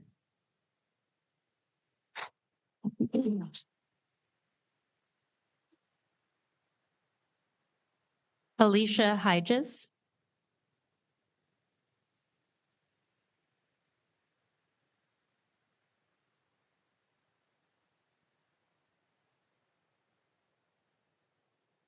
Good evening. My name is Alicia Hyges, and I'm here on behalf of my family. We are here regarding an active formal complaint currently in the district's final stage of review involving our son, Conrad Hyges, following an incident at Liberty High School at the beginning of this school year. Prior to the incident, we raised safety concerns through multiple communications and requested appropriate safety measures. Those concerns were not resolved, and our son was subsequently injured. Since that time, we have followed the district's complaint process in full, including submitting a formal complaint and timely appeals. We are now here several months later, awaiting a determination on whether this matter will receive a hearing.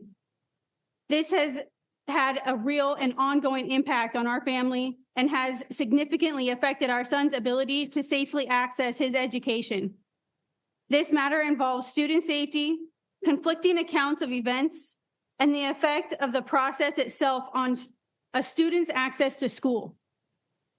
Given these factors, we believe a full hearing is necessary to allow for a complete, transparent, and fair review of the circumstances. We respectfully ask the board to allow this matter to be fully heard so that all relevant information can be considered. Thank you for your time and consideration.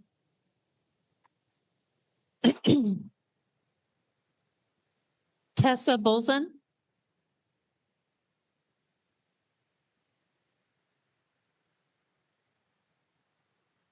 Yes.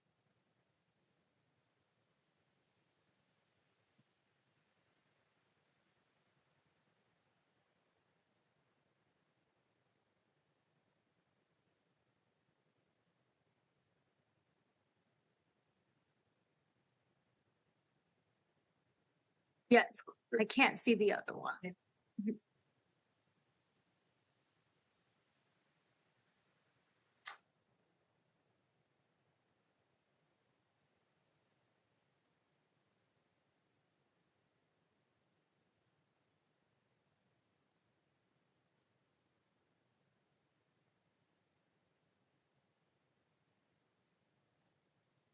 First, praise my Yahweh that we homeschool. Bless you guys, and I will pray for all of you. First, I'm here to talk again about the failure, your physical responsibility and religious discrimination as the board. We are currently in a massive budget deficit, and you are asking taxpayers for a bond. Yet the district has spent thousands of dollars on a high-priced lawyer to fight my appeal over $100 worth of phonics and spelling books instead of working together. The legal denial I received claimed that my Abeka books are religious instruction. These books teach nouns, verbs, syllables, and sentence diagramming. They align directly with Oregon state literacy standards. They are core academic tools. Meanwhile, the district routinely reimburses for books such as Julian is a Mermaid and We Are Water Protectors. These stories do not teach children core values. They do not teach them how to code. They do not teach them sentence structure. You can teach a child to be a drag queen or worship water, but how dare you reference God, Jesus, or a Bible at home? Sounds like fascist behavior to me. But let's look at the math, which is supposedly one of our core values. Because you refuse to approve my $106 for my children's phonics books, you are losing me. I am leaving to open ed and I'm taking all of our money to Scappoose, and that breaks my heart because I'm in this district and I pay those tax dollars too. Along with all of my other homeschooling friends, nobody is going to homeschooling partnership, and that is horrible news for me and this entire district. The homeschooling partnership, our students have exponentially higher revenue margins for the district because we don't use your buildings, we don't use your buses, and we don't use your staff. The revenue you get on that is exponentially more beneficial in the deficit state that you guys are currently in. So I'm asking you, how many more families are you willing to lose? How much more taxpayer money will you pay lawyers to defend a discriminatory policy that is driving revenue away from our schools and our district? Instead of partnering in a homeschooling partnership to bring homeschoolers back into the district, you've dismissed us as if we are second-class citizens because of our beliefs. We are on the same page. I have an MBA from Duke in strategy and science and in data science. I'm currently in talks with another school district to actually build their homeschooling program that allows anybody with any of their values. Open Ed has changed their entire policy for next year to allow us to do the same curriculum just because it has incidental scripture, which the Supreme Court ruled in Mackin versus Carson that you cannot withhold a public benefit just because it has a religious author or incidental scripture. I mean, look at the difference between these two. You hear all of these people struggling for their children to stay behind, and that's because we're teaching them this instead of this. Thank you so much for your time. I would love to work with you.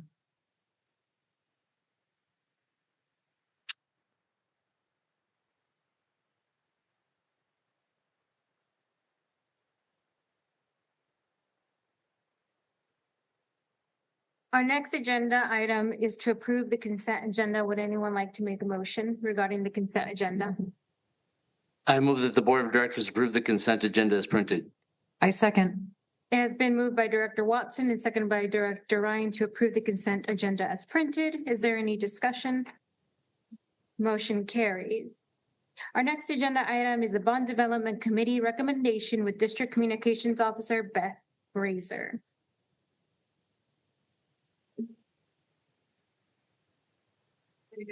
And ask our guest presenters from the Bond Development Committee to make their way up to the podium. I'm going to come up close to, but I also wanted to allow for time for transition if any of the parents who were here for public comment would like to go. You don't have to stay. We would love for you to stay, but you don't have to.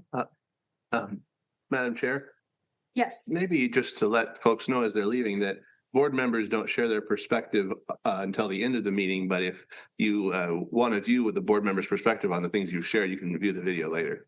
Yes. It's all recorded and it'll be online tomorrow, but we do have discussion time as board members and student representatives at the end of the meeting.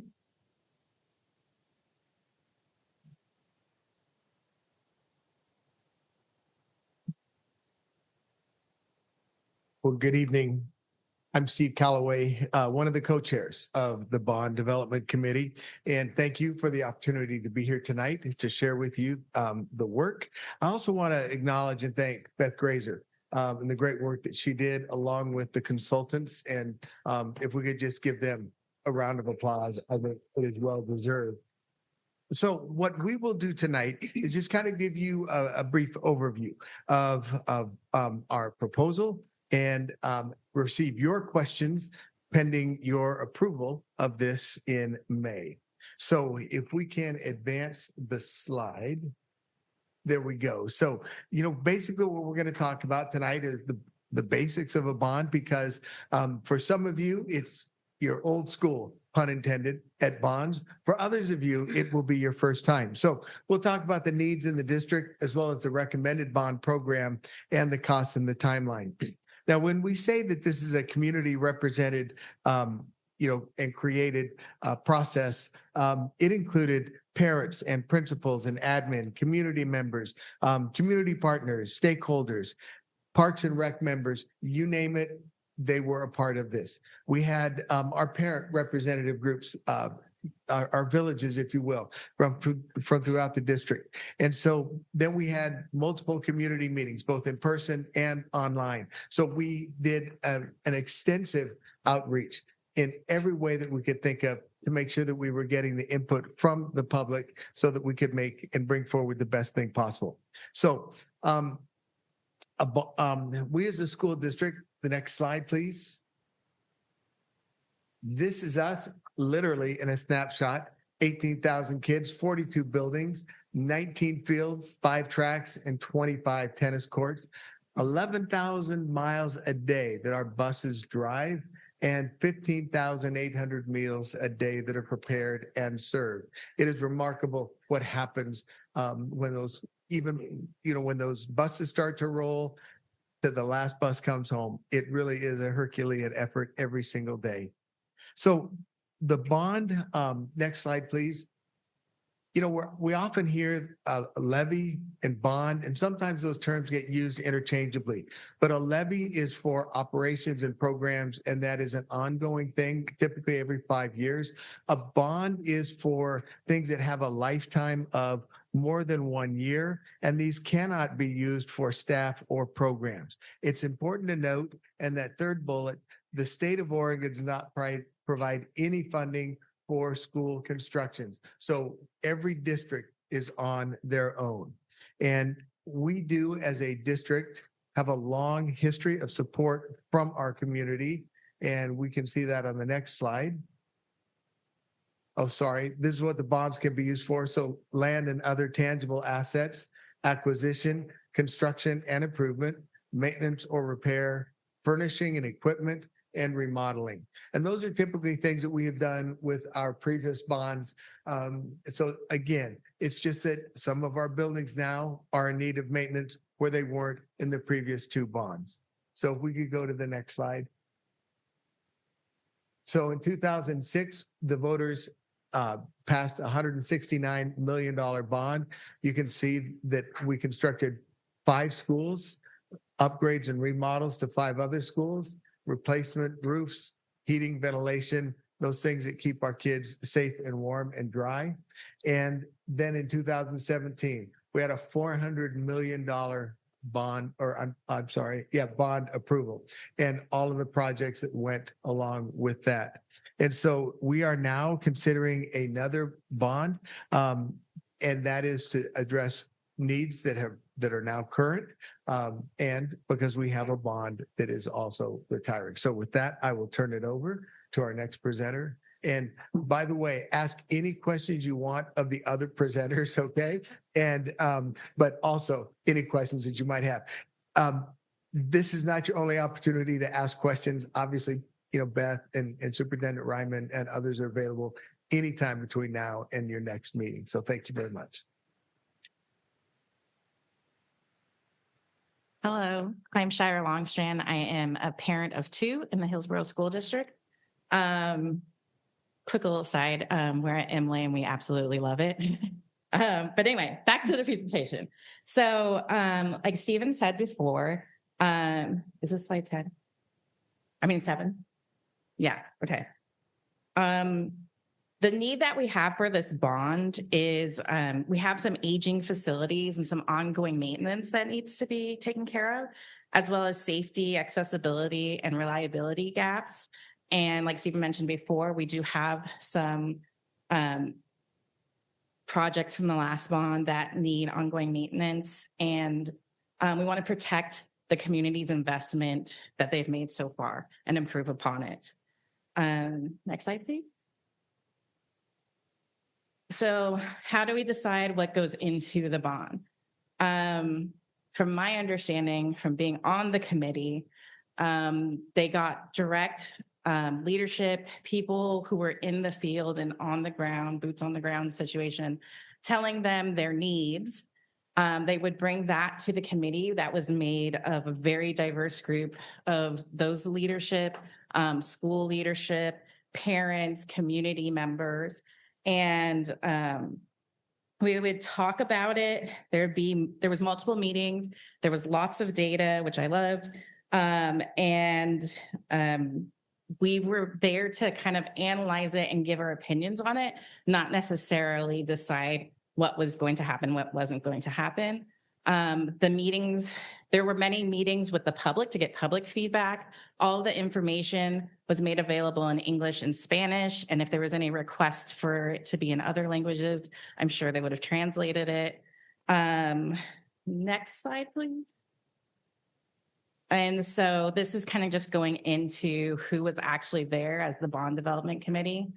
Like I said before, there was staff, students, parents, community members, and as well as consultants and very knowledgeable people, more knowledgeable than myself, to kind of help in when we got a little stuck and had to ask a million different questions. And, for some more layman terms for people like me. Next slide, please. I believe this one's still mine. So the potential need is for $617 million. And having been on that committee, if we could ask for that much and get that much, that would be amazing. Everything that was brought to us seemed very reasonable. Nobody's asking for gold-plated toilets or anything like that. But if you go through the bond, and like I said, it's available to everybody in the public and you can look through it, you'll see that everything on that list would be amazing to have for the school district. And then Erica's going to kind of talk about where we did land on what we're asking.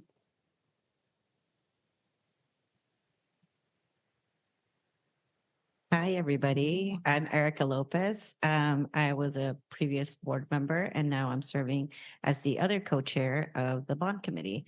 I was here back in 2017 when we passed that other bond, and we just heard that the total actual need is 617 million, which is a lot. And all of those things are things that we've deferred in maintenance and things that we really need to maintain our buildings, accessibility, wear and tear. We'll talk more about like all of those things that we want to include, and we'll show you where you can find more information. But where we landed was the number is 430 million. So there is a gap there, and Titonian, who's going to talk after me, will talk a little bit about how we prioritize. But the reason why we landed on the 430 million was we wanted to keep the cost down. We wanted to make sure that our communities weren't going to be heavily impacted once the 2017 bond comes off. This bond would actually be less than what they were paying in 2017. So we thought that that would be a really good balance for our community to not have to think about their tax rate actually going higher than what they currently have with the current bond that's coming up. So that's why we landed at the 430, even though it doesn't meet all of our needs. Then the next challenge was prioritizing what things get brought up to the top. So I'm gonna have Titonian talk a little bit about that.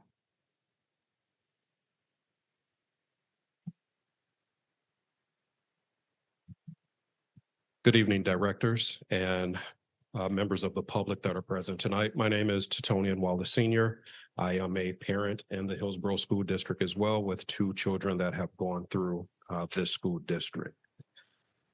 And as we looked at the full set of district needs, the first number in front of us was about $617 million. That represents the full range of projects the district has identified across buildings, safety, technology, accessibility, transportation, and other capital needs. But we also had to be realistic about what could be responsibly sent to the voters. The package that can be raised while keeping the average tax rate consistent is $430 million, which leaves a gap of about $187 million. That meant the committee had to make some difficult choices. We could not recommend everything. We had to winnow the package down and focus on what was most needed, most responsible, and most impactful for students and schools across the district. Next slide, please. Those decisions were guided by a clear set of principles. The first was safety first. We looked closely at projects that protect students, staff, and families and help keep schools secure, reliable, and functional.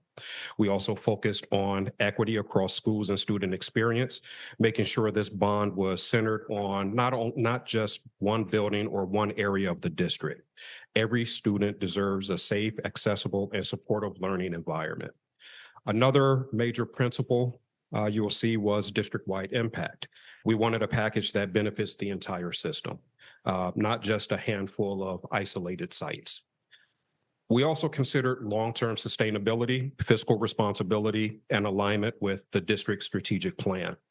That means protecting previous community investments, taking care of aging buildings, and making sure decisions that serve students now will prepare for future needs. And one of the key points in this was not adding anything new or flashy projects.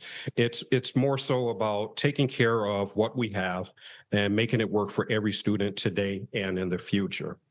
So the recommended package reflects a balanced system-wide approach. It touches every school, benefits every student in some way, and it's not focused on isolated improvements. At a high level, I may be on, next slide, please, I'm sorry. At a high level, the package focuses on several major areas, just a couple that I'll touch on tonight: safety and security, which I kind of mentioned earlier. Another was learning environment improvements, including updates that support teaching, learning, technology, and student success. Another would be preservation of assets, which means maintaining roofs, HVAC, plumbing, electrical systems, and other building systems before problems become more expensive and disruptive. This package is really about preserving, sustaining, and improving what Hillsboro already has, so our schools remain safe, functional, and supportive places for students to learn. Next slide. What you're seeing now is the polling data, which gives us some important insight into this bond. Initial support started at 54%. When voters first heard only the ballot title. After people learned that the bond would keep property taxes lower than the average rate since the last bond, support increased then to, as you see, 58%. And after voters heard more details about what the bond would actually fund, like some of the things we just mentioned here tonight, that support grew to around 64%. That tells us something important. Support clearly grows from a strong foundation as people continue to understand more about the bond package itself here in Hillsboro. Clarity builds trust, and the community already has a strong foundation of trust with the district. When the residents understand that this bond is focused on real needs, responsible investment, and district-wide benefit, support grows. Next, we'll talk about where to find more information, key takeaways, and the next timeline.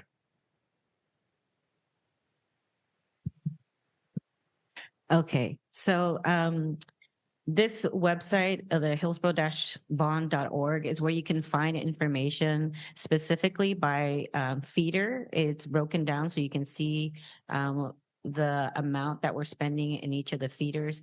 You can also see flyers about specific schools and what kind of work each school is going to be receiving.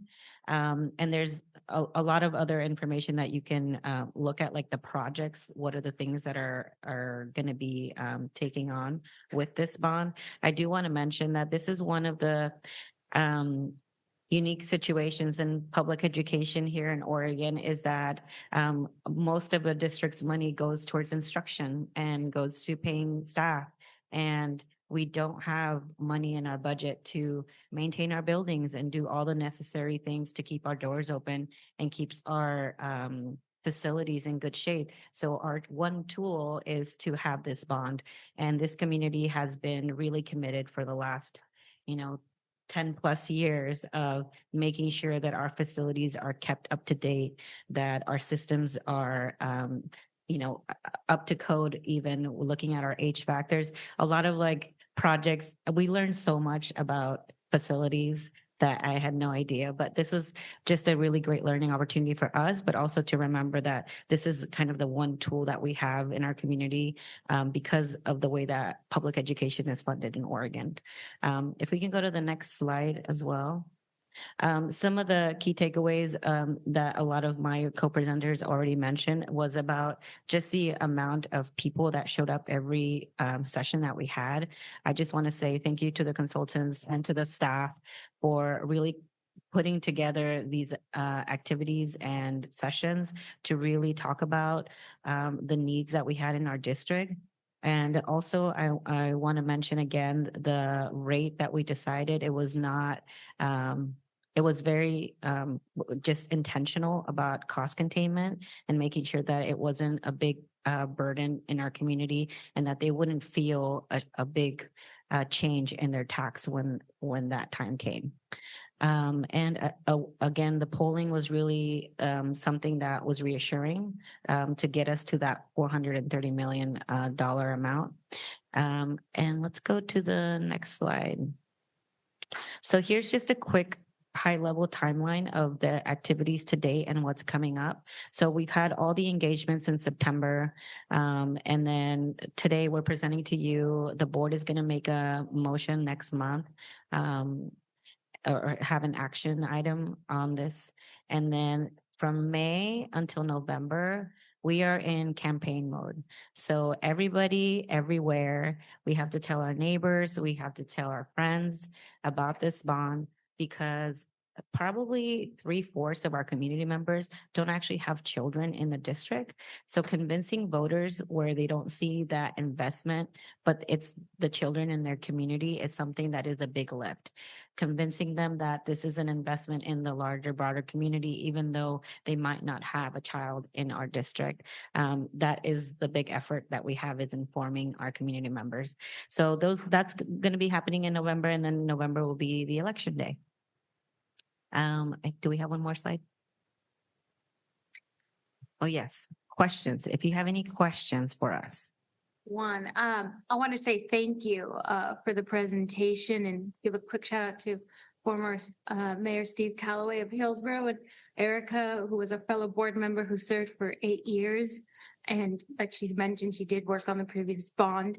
And as I find my time on the board, I've learned a lot of what the difference between a bond and a levy. And I've also wanted to give an example of, certain situations where the districts had to, pull money out of the general fund to fix certain things. For example, the HVAC system at Liberty High School that cost, what was it, 1.2 million around there, that we had to put out of the general fund because we didn't have any funds for, from the bond. Another great example is some of my fellow board members and I, a few months back, got to do a few school tours, and one of them we went and we asked them what their biggest need was. And it's not like the shiny, beautiful things you want to talk about. It's the kitchen, the daily functionality of the kitchen and what we need, the refrigerator to be working for, that, stores the food for our students every day. And so the importance of the bond it's huge for us in our district and just in the state in general. It's very archaic the way school is funded in Oregon and it, needs to change. And I think board members across the state have done everything, and every day we push, to keep continuing that work that takes a lot of effort. And I hope that one day Oregon is, changes its structure and how they fund schools. And I want to open it up to, my fellow board members, if they have any questions or comments. Yes, Director McGuire. I'd just like to say thank you also. It's really an honor to have so many eminent community leaders here organizing this process, and knowing how many people participated and how seriously that was taken gives us a lot of confidence that we can move forward recommending this to voters in a way that they know that these are real needs and that they're the things that are most needed. So it's really an invaluable service you've done. And looking through the list, it was very good to think about the ways we're going to make improvements for our students and our schools. I do have a question. Understanding that we will be going before the general voters in November of this year. So don't laugh, I'm being very serious, but when can we start marketing this? Because we have to begin to socialize this, right? We have to begin to talk. I find that the places that I have the most impactful conversations are not here, but they're at Costco, they're at the grocery store, they're at the, it's that kind of thing. So I'm wondering what the time frame is for us to start pushing out that, I hate to call it marketing, but I don't have another word. Like, okay, I need a sign for my yard, that type of thing. Once you approve it in May, yeah. Gotcha. Okay. So, but after that, after approval, then we start moving arguably exponentially faster, and then we set up the whole plan through the beginning of the year. Got it. Yeah. One thing I want to clarify, and I think it was in the timeline slide, is that there's information that the district is going to help put together that is just informational. The district cannot advocate for a yes or a no. That's why there is a political action committee that is going to be doing the campaigning side. Thank you for that reminder. I just want to add one thing too, just about the expense of this is like, one of the things that was mentioned in our meetings was Hillsboro has like the lowest bond around Beaverton, Tigard, Sherwood. Everybody asks for more money of their people. So that would be a good message to include in there. Director Hardin-McCullough. So I was a part of the process, and I just want to say how it just felt very collaborative. Having to decide what to prioritize and whatnot. It was a big process, and it was coordinated so well. I don't know who came up with it or if it was multiple people, but it really makes you think about what is important. And, we're always thinking about being good stewards of our money, and we want it all and we can't have it all. And I feel really good about the decisions that were made because of how collaborative it was. And I think of Fira, you mentioned how diverse the groups were. I felt many voices were included. And so I'm really excited to see how the public reacts to it and how for it, not for it. But I just wanted to say how impressed I was and how hopeful I am for this bond, because I do feel that it represents many voices. It will address many needs. Of course, there's going to be many that we'll still need to figure out and be creative about, but the idea of not having these addressed for who knows how long is so scary, because some of these are pretty big needs. And when we're talking about safety, it's not just, we think of safety of our students in some way, but it's also the building that creates that environment for our students. And so I do think this bond touches on all those pieces. So I just wanted to share that perspective. Thank you, Director Watson. And Nancy, it's never too early. I had to find it, but there's a picture on my timeline from February of me standing in front of the boilers at Pointer that were from the 1950s, same boilers they had on ships in the war, that will be replaced by this bond. And they are enormous. They are huge. That room is very, very hot if you ever get a chance to go in there. And 20 feet across. And if we replace them, the facilities person told me it would be with something smaller than like my tiny little car, like a Fiat or something. So it's kind of amazing that they've lasted this long, and I'm grateful that they've lasted this long. But like the heating in the building at Pointer Middle School depends on these things that were made in the 1950s. So never too early to start posting pictures or whatever. And Erica's point is right. The district can provide information, but we can advocate for a yes or no vote. I believe when co-chair Callaway referenced people old being around for the other bond, I think he was meaning me. So yes, I was here for the last bond. And one of the stories, like Erica mentioned, was last time it was 70%, maybe it's 75 now, that voters in our district, 75% do not have children in schools, but everyone cares about the education of our children. And if they want to be just ultimately selfish, with a good school system, it raises your property value. So, we'll be out there advocating for this. And thank you so much for like the luminaries we have available are amazing. Thank you all for stepping up to do this again. Any other questions or comments? Just to echo a sincere thanks. Especially given what we've heard today. This is so important. Mayor Callaway, Erica, Titonia, I really appreciate what you all are doing. We've got a monumental task ahead of us, and it's not going to get easier. It is not. So thank you. And thank you for joining with us on this very, very difficult journey. If it were easy, everybody would do it. So thank you. Sorry, I meant to bring up, but I forgot. Yes, your 1.2 was a perfect. I think our facilities team did a great job writing grants to get some of that cost deferred. But the initial cost of the HVAC replacement at Liberty was $1.2 million. And when we heard in our budget discussion upstairs with our budget committee, one day of school in Hillsboro cost $1.2 million. So we had to take money out of the general fund that would pay for teachers, educational assistants, bus drivers, a National Bus Driver Appreciation Day, to repair because we didn't have bond funds available from the previous bond. So hopefully we repair enough things so we can get through to the next one. Chair Pantoja, I think it's worth noting that our school district is only 30 years old. It was in 1996 that we combined by state law required us to combine the 6 elementary school districts and senior high school district together. So 30 years ago, all the liability of the buildings, the 50-year-old boilers, all of that became, the responsibility of Hillsboro School District 1J. And, in 2001, I believe it was, we passed the biggest bond that any of the districts had ever done, and that was $98 million.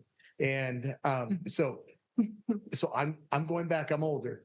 And so, but we have since 96, we've had that steady record of support and trust from our voters. And so it's a big lift, but not as big as it could be. And certainly shows good stewardship and good responsibility for the resources in this bond proposal that will come to you next month. Sorry, keep bringing up other things to spurt. So, and to Erica's point as well, I'm the kind of person who's always reluctant to ask voters for more money, almost like always. And this is a wonderful balance of meeting the needs that we have with the money we can afford. And if you look at the raw number dollar value, 430 million is more than the 408. But if you just do a quick inflation calculation, the 408 in 2017 would be like 555 million today. So we are asking literally for less this time around, because I'd like to think we're sensitive to the restraints and burdens that taxpayers are already covering, and the assurances of our facilities department that we can get through. Thank you. Oh, and I also did want to add, because I remembered, I also wanted to say that the Hillsboro School District is bigger than just Hillsboro. So we have schools in Cornelius, in Aloha, North Plains, and Yeah, I'm part of Portland because that's where Lennox is at. However, it's bigger than just Hillsboro. And I wanted to remind our community members that, they also get to vote on that bond in November. And then Superintendent Ryman. Thank you.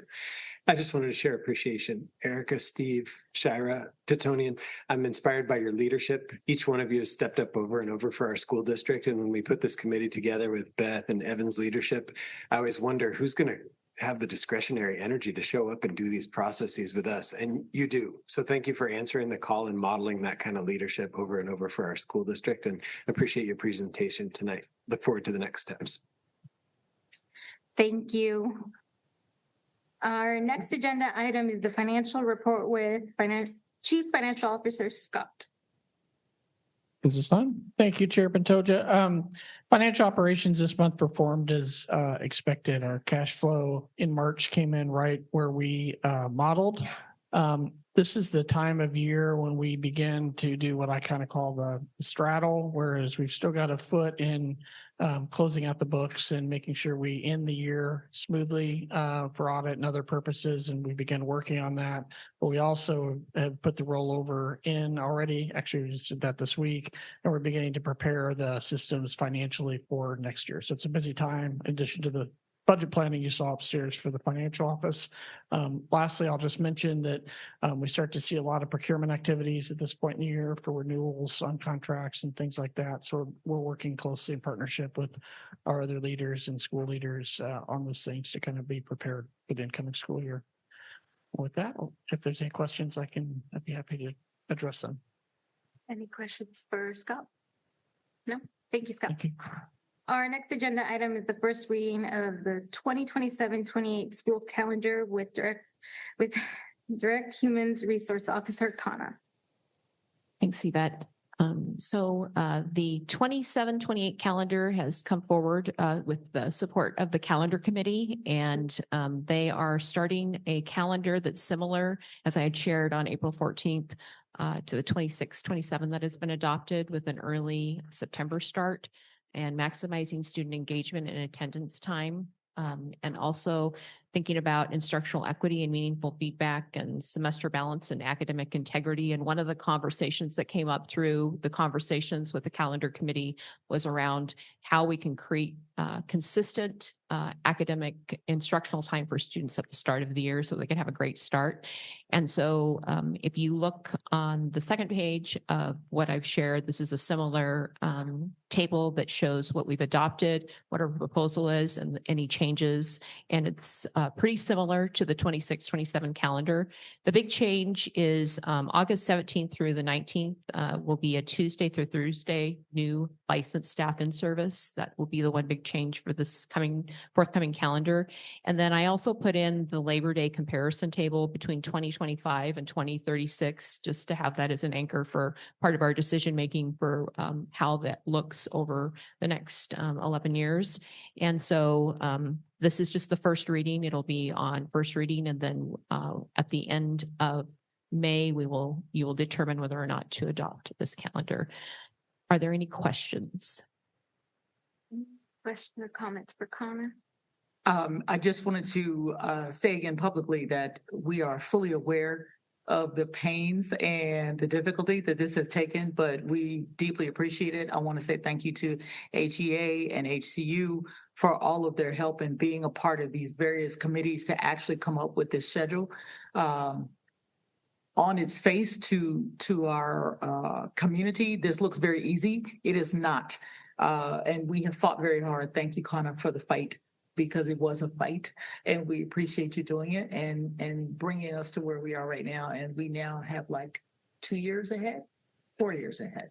We have 2 years ahead, and then we potentially have another one that they're already looking at, and they have a committee and they actually like each other and they want to get together and do this again. So we're excited. So thank you.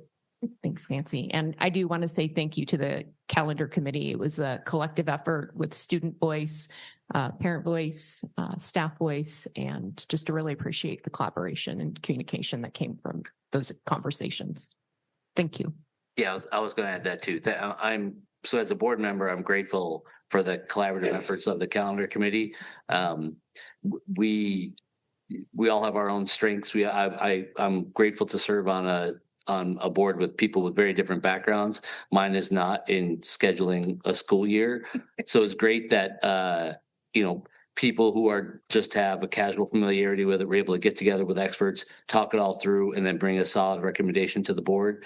And I think Director Ryan, you served on the committee, right? So thank you for doing that. And yes, thanks to everybody who participated in the committee. As a grateful board member, I really appreciate all your efforts. Thank you. Thank you, Director Watson. Thank you, Kana.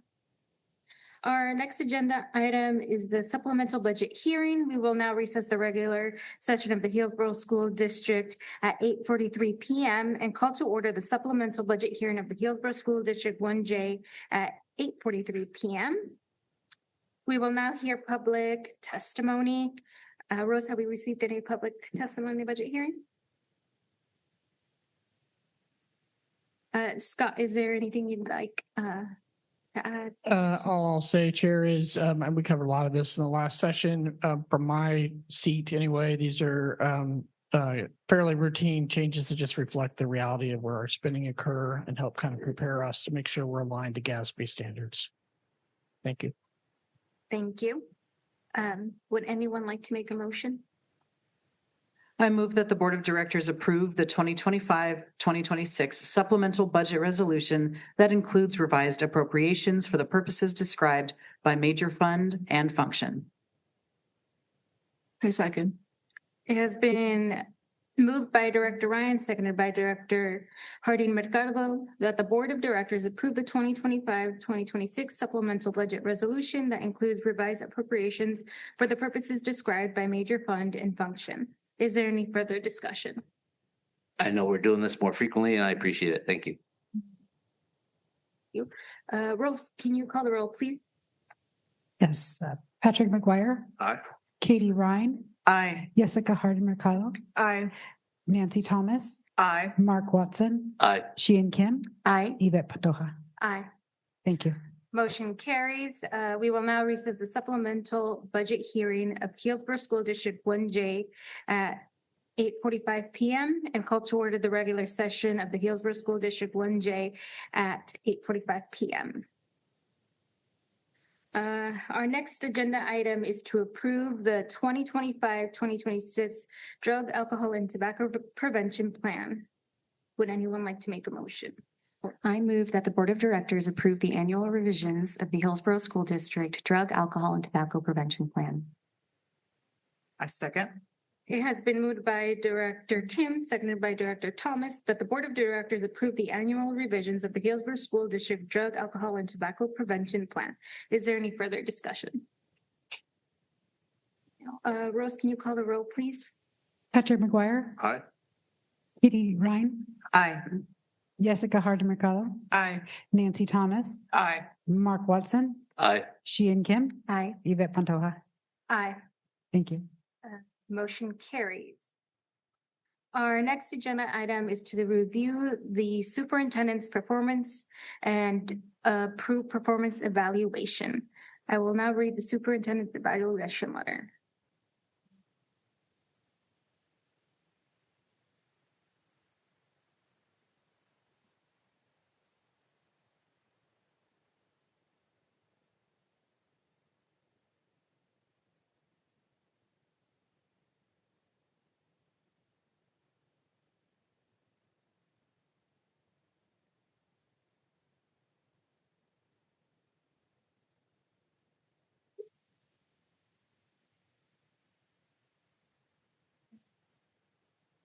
Dear Superintendent Brightman, the Hillsboro School District HSD Board of Directors has completed your evaluation for 2025-2026 according to policy CBG evaluation of the superintendent.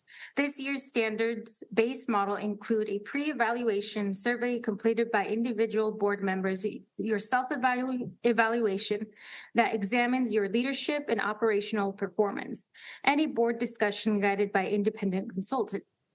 Thank you for your service to the HSD community this year, in your third year as superintendent. The board is keenly aware and and grateful for many years of exemplary service you've provided to the Hillsboro School District during your career and has appreciated the growth in your leadership over the course of the last school year. As established and in alignment with COSA and OSBA guidelines, you were evaluated on 9 standards for superintendent performance. 1, visionary district leadership. 2, ethics and professional norms. 3, inclusive district culture. 4, culturally responsive instructional leadership and improvement. 5, communication and community relations. 6, effective organizational management. 7, effective financial management. 8, policy, governance, and advocacy. And 9, leadership of educational equity and cultural responsiveness. Additionally, the board reviewed progress on 2 goals as determined by the board and the superintendent. Goal 1, support action steps towards meeting Hillsboro School District strategic plan target for year 3, specifically 3rd grade reading, sense of belonging, attendance, 9th grade on track, and graduation rates for our focal groups.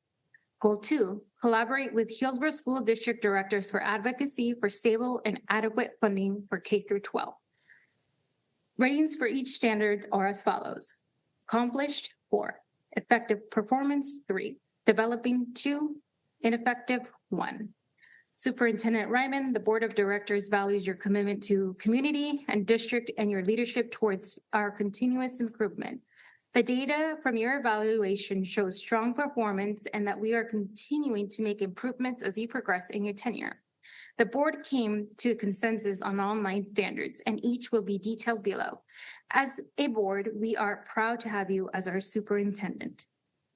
Here are the selected highlights from each of the 9 standards.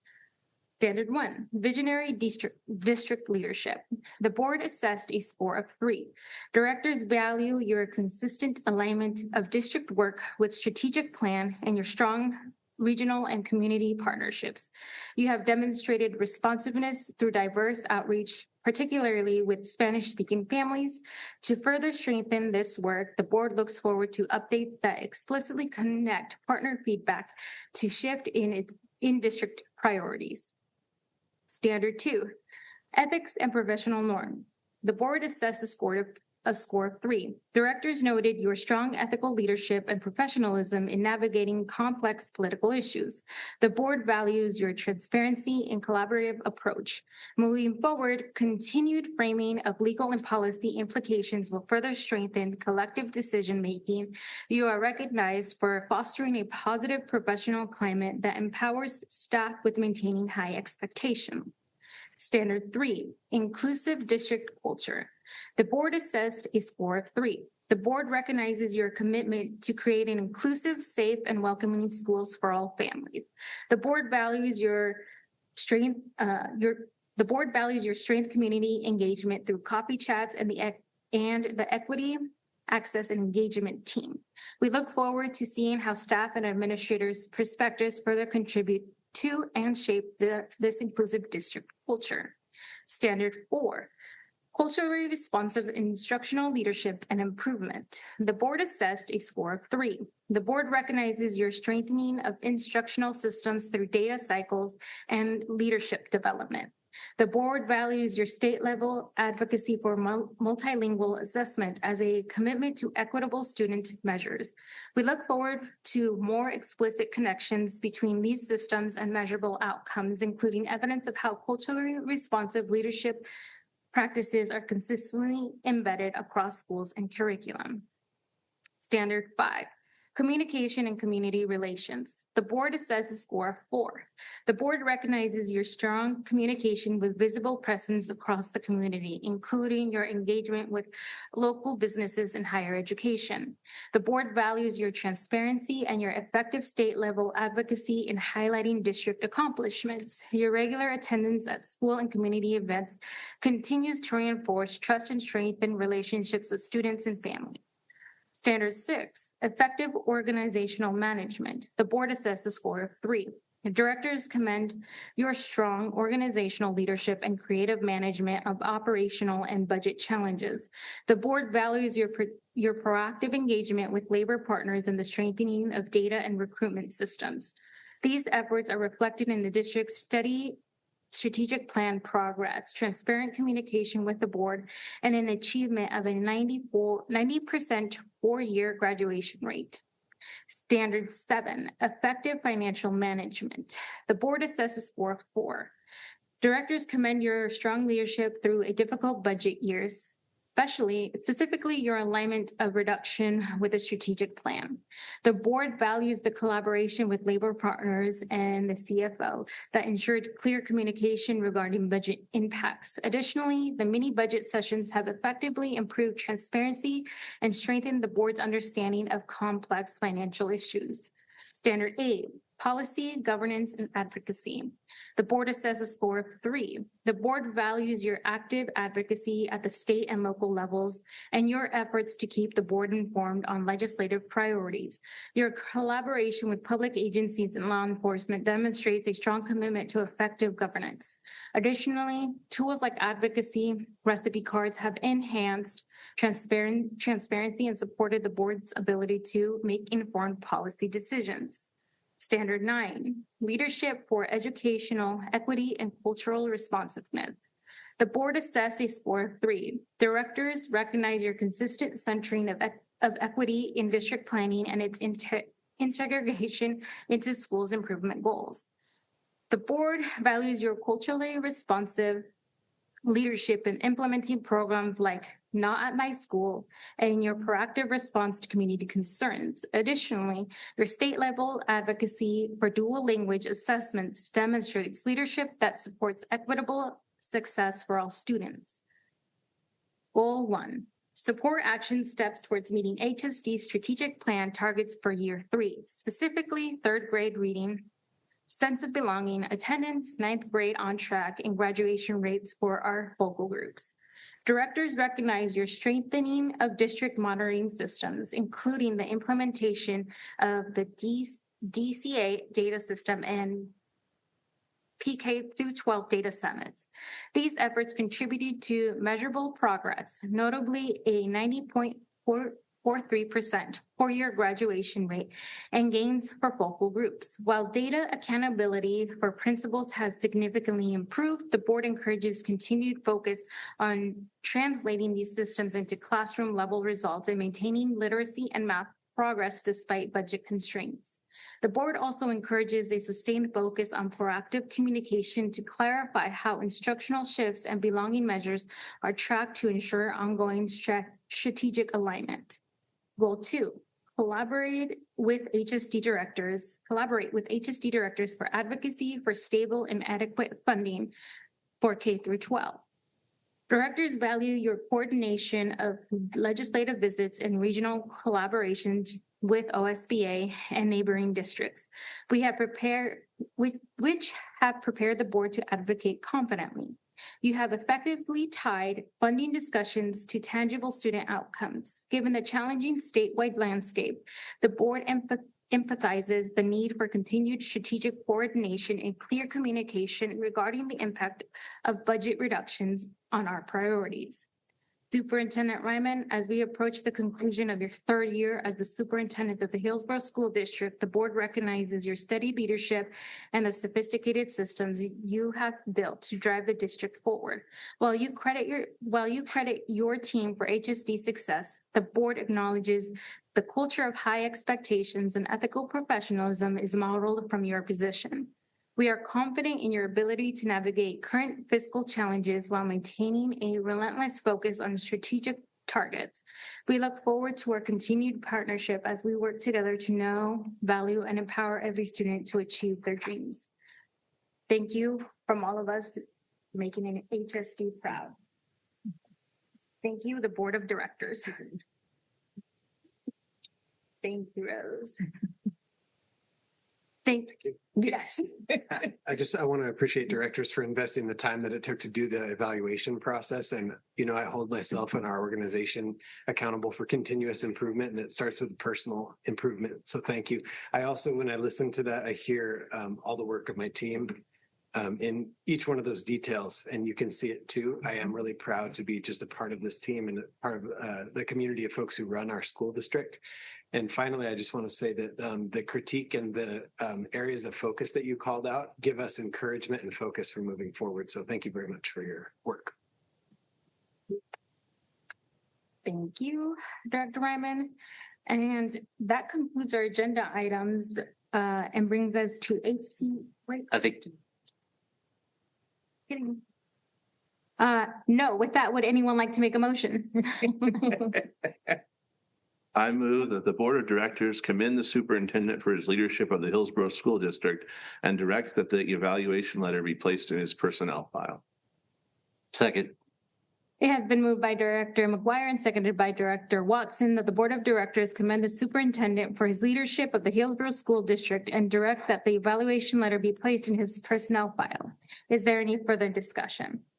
Thank you, Travis, for everything, but also really thank you, Chair Pantoja, for guiding us through this process. And thank you, Kristen from OSBA, for helping us through the process as well.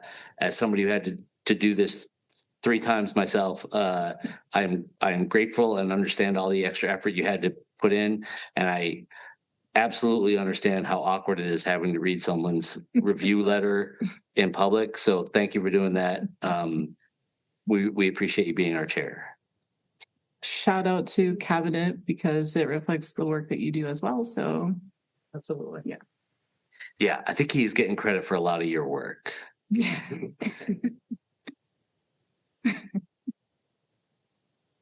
Thank you. Rose, can you call the roll, please? Craig McGuire. Aye. Katie Ryan. Aye. Jessica Harden Mercado. Aye. Nancy Thomas. Aye. Mark Watson. Aye. Sheehan Kim. Aye. Yvette Pantoja. Aye. Thank you.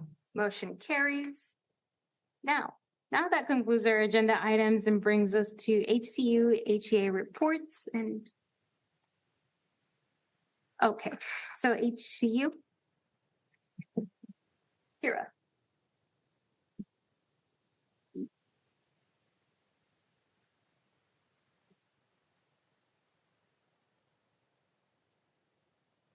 Good evening, Chair Pantoja, Superintendent Ryman, members of the school board, student representative, and cabinet members.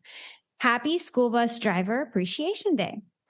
My name is Kira Hartzell, and I am the membership officer for Hillsboro Classified United and Technology Integration Specialist for Technology Services. I'm honored to be here tonight representing our classified staff. When I tell people that I work for Hillsboro School District, the most common response I get is, "Oh, that's awesome. What grade do you teach?" Now, maybe that's on me for not responding with more precision up front, but I find that people are generally more eager to discuss classroom dynamics than IT specifics. I also think that this response illustrates the way that the education system is perceived by the general public.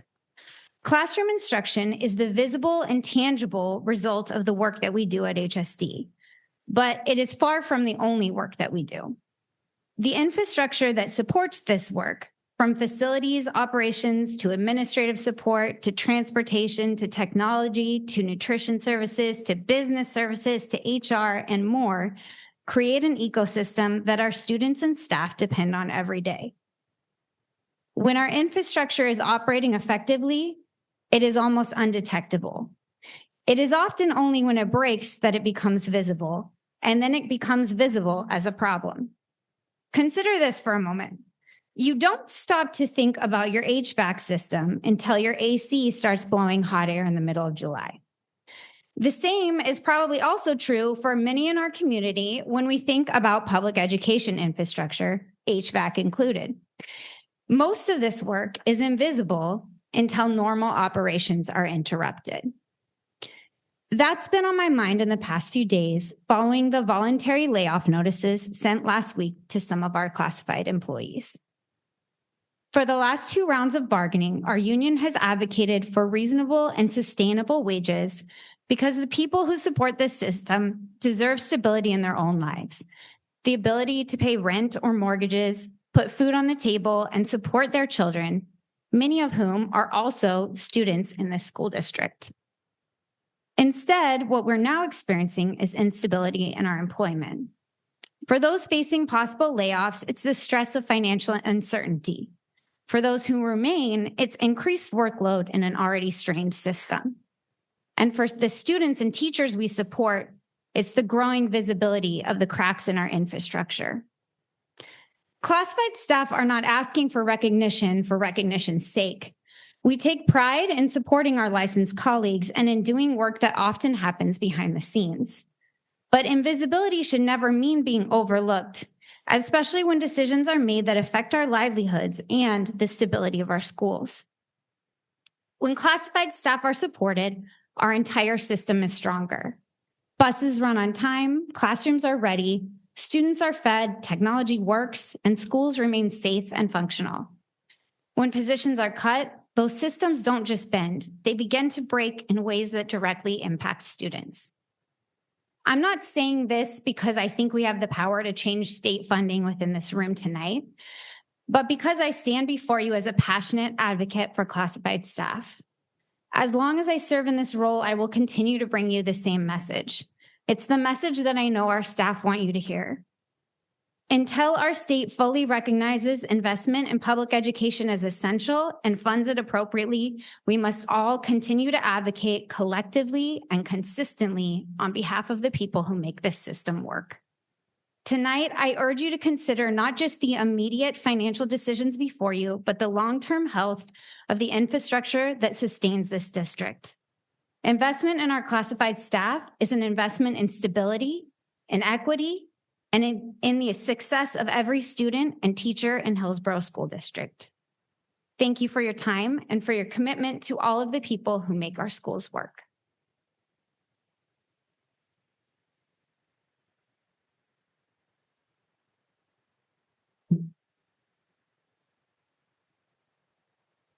Good evening, Good evening, Chair Pantoja, Vice Chair Kim, fellow board members, Superintendent Ryman, and administrative leaders. My name is Mary Kay Babcock. My pronouns are she, her, and I'm a proud music educator going on 28 years, and it is an honor and a privilege to serve as the Hillsboro Education Association president. I want to express my gratitude to the Kotama community who shared their stories this evening, as the heart of their message is asking for support to help all students and their overall school experience.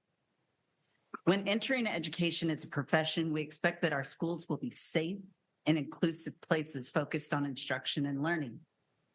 Sadly, we are facing real systemic challenges.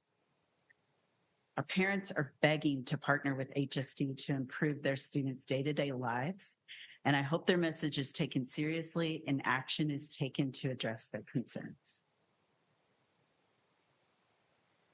I'm deeply grateful to our HEA members who have been actively engaged in our collective work through the Calendar Committee, the Caseload Workload Calculator Committee, and the Course Outcomes Bargaining Team.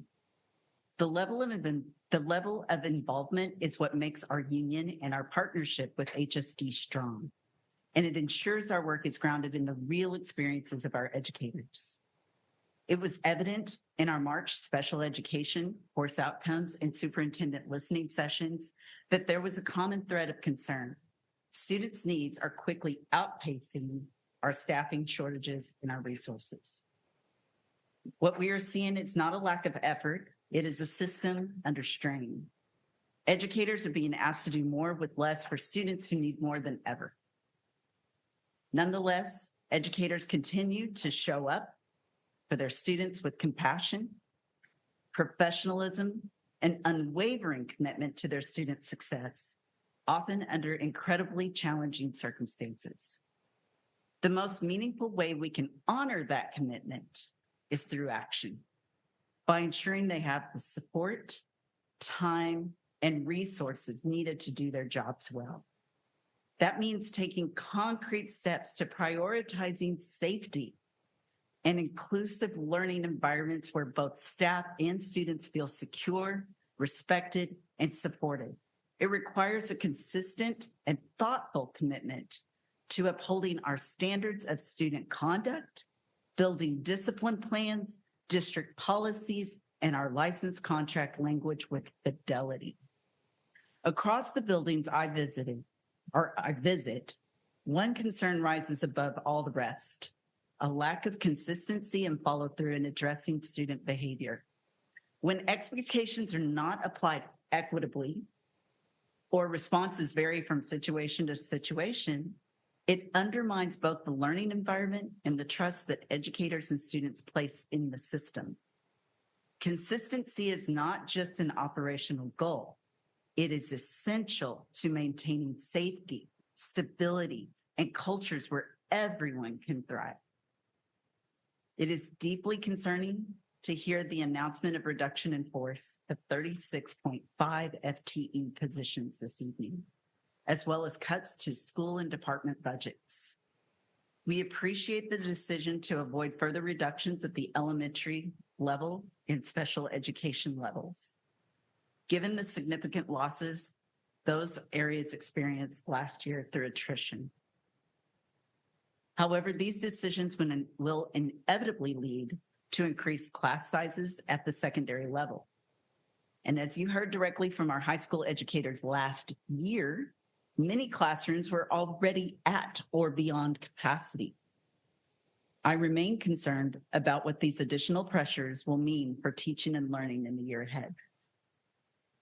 It is important to note that from 2019 to 2024, the district has disproportionately increased expenditures for admin and manager salaries over licensed and classified.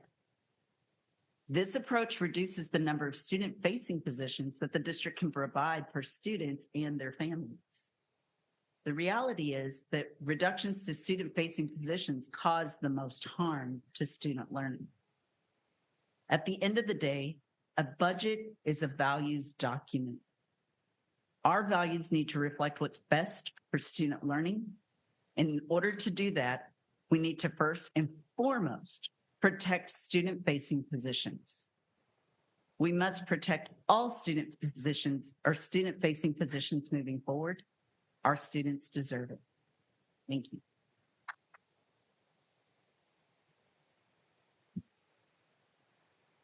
Thank you.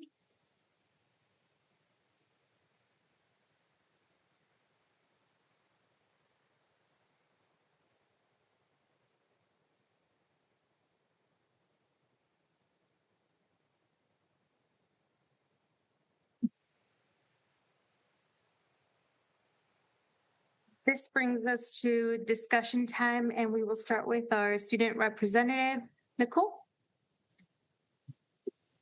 All right. Thank you so much for everybody who has been here to give their public comment. I thank the teachers, the educators, the staff, and parents who are expressing their concerns for their students. And as a student of HSD myself, I cannot express more gratitude for speaking your voices and taking the time to be here. I also want to express I'm thankful for what our district is currently doing. We're going through rough times economically as a country, as a state, and as a city. And so I thank everyone for their strength and for their continued support for our students and staff all around. I am graduating soon. We have some uplifting news, which is really exciting. I know that this class of 2026 will do great things in the future. We also have our HSD festival coming up soon, which is also exciting. May is also AP testing week, so make sure if you have any high school students to support them as well. But yeah, I really do thank you guys.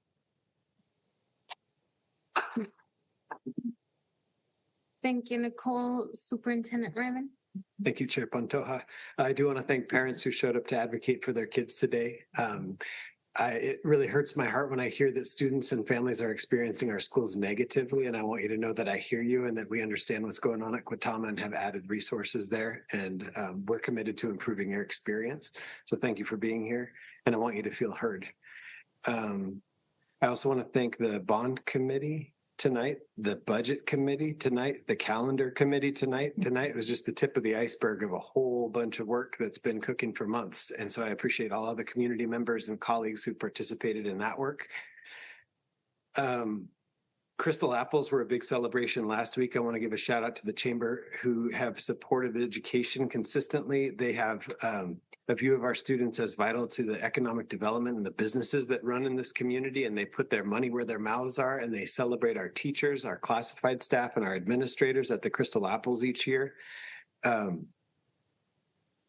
also want to thank Brooke Nova for her leadership. Tomorrow, you're going to find out that HSD secured a grant for summer school of $1 million next year and each of the subsequent 2 years for us to be able to run the robust summer programs that we have in the past. And without Brooke's leadership, HSD would have a lot fewer resources than we do. Her leadership is incredible in networking and putting together grant applications. So thank you, Brooke, for your leadership in that regard, recognized in the state as a leader with summer programming. I also want to give out a shout out to David Eggleston, who, I'm going to embarrass you, David. Last Friday, we had so much going on in HSD that 100% of our transportation services folks were driving buses, our mechanics and directors and things, and just to get students where they needed to go. And David found out that we were having trouble figuring out how to drive a bus out to the Asian American Youth Leadership Conference for our students, and asked if he might be allowed to do that. And in between taking them to and from, participated in a meeting with us to talk about budget matters. So David, your commitment to your colleagues is known, and your commitment to our students is very appreciated. So thanks for never stopping, being creative, and putting yourself out there. I really appreciate you and your leadership. Thanks for making that happen for our kids. Thank you. Thank you, Superintendent Ryman. Director Watson? Dovetail perfectly with my first thing. Yes, mentioned it earlier, School Bus Driver Appreciation Day. So several things y'all already know or think about, like more often than not, the first face of the school district that a student sees every day is the face of that bus driver. So their impact on our students cannot be underestimated. And I appreciate very much the, so if you know a school bus driver, be sure to text them today and let them know that you appreciate everything that they do. Proud to be HSD is coming up. I don't think we have a board meeting before then. So yeah, let's promote that. May 9th in the Hillsboro Civic Center. You'll be able to see so many great student programs, teachers, staff, probably be able to buy a cool shirt or two while you're there as well. I found out the one I got last year was like custom made. I saw Travis wear a similar one at an event and discovered they're not the same. So it was kind of amazing.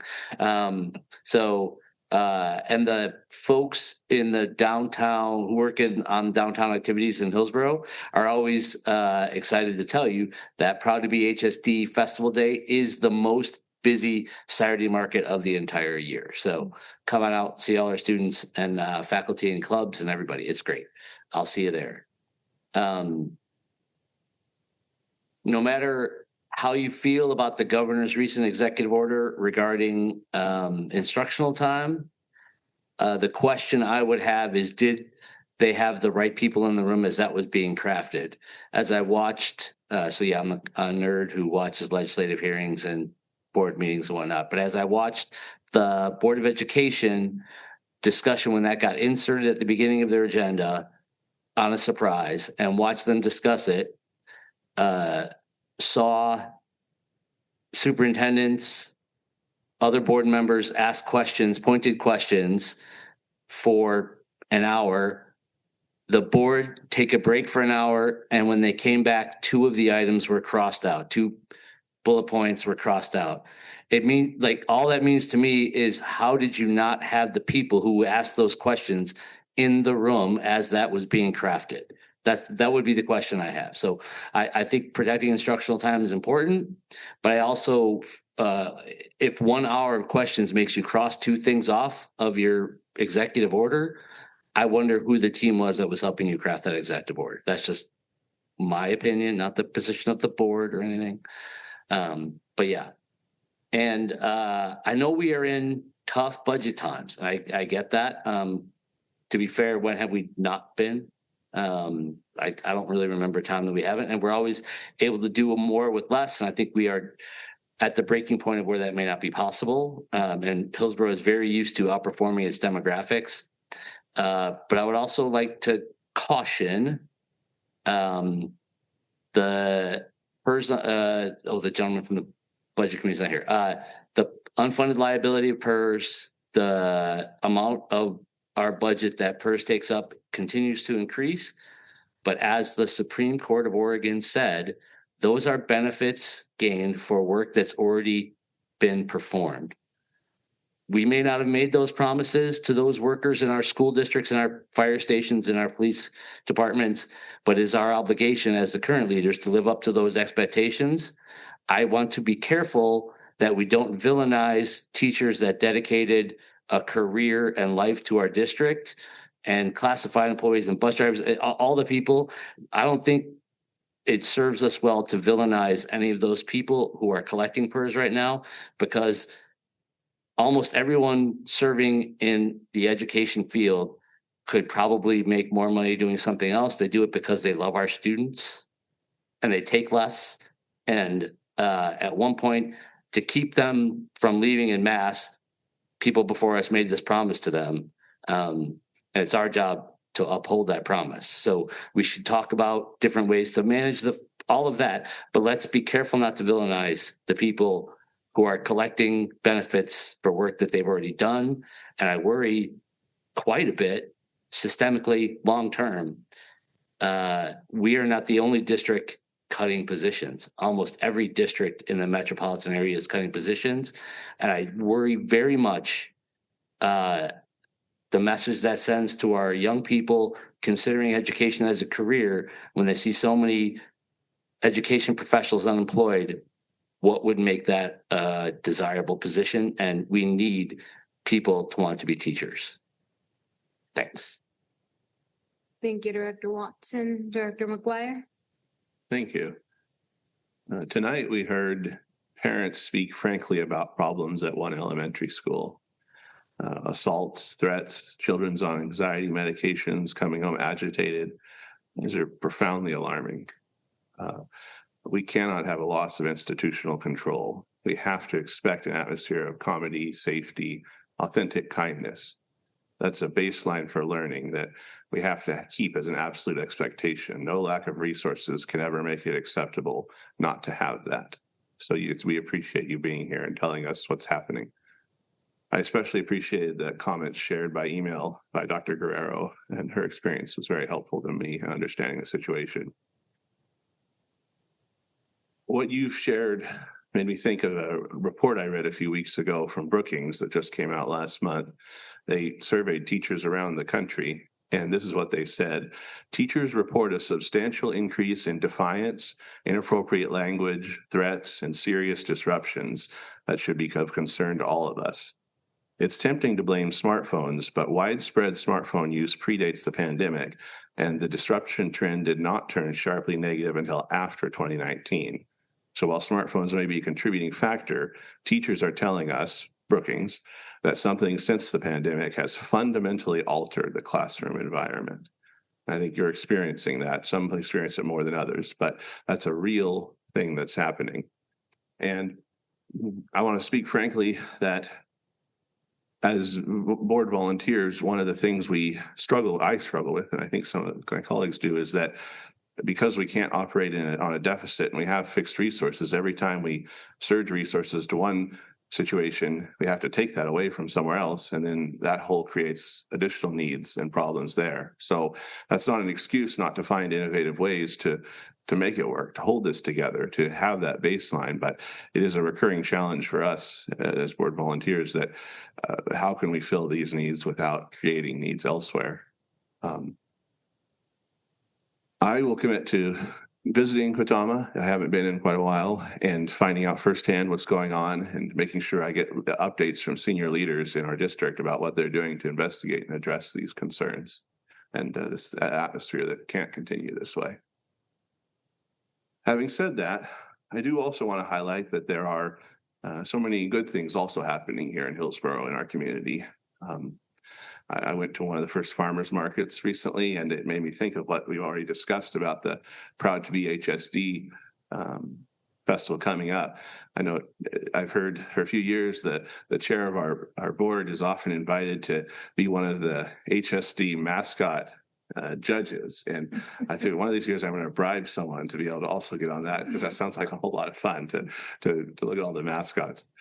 And I also wanted to mention, with regard to bus driver appreciation, I was at an Oregon School Board Association meeting a while back last year, and there was a retired superintendent there I was visiting with, who still volunteered with the OSBA, and he was a little bit of a rascal. Just he enjoyed speaking frankly about some things more than maybe before he retired. And he said he'd done a lot of jobs in the district. He said there's a lot of jobs he would do. But he said the one thing he felt like he could never do was be a bus driver, because of how overwhelming it is to have that many kids, and and I think he was being serious, because it is quite a job to remain so alert to the traffic while also managing all the different kids and their needs and their occasional difficult moments. So I really do appreciate the job our bus drivers do. I think we can all join in thanking them. So with that, just want to thank again everyone for listening to the serious problems that are happening, but also always keeping optimism that we can make progress. Thank you, Director McGuire. Director Harding Mercado.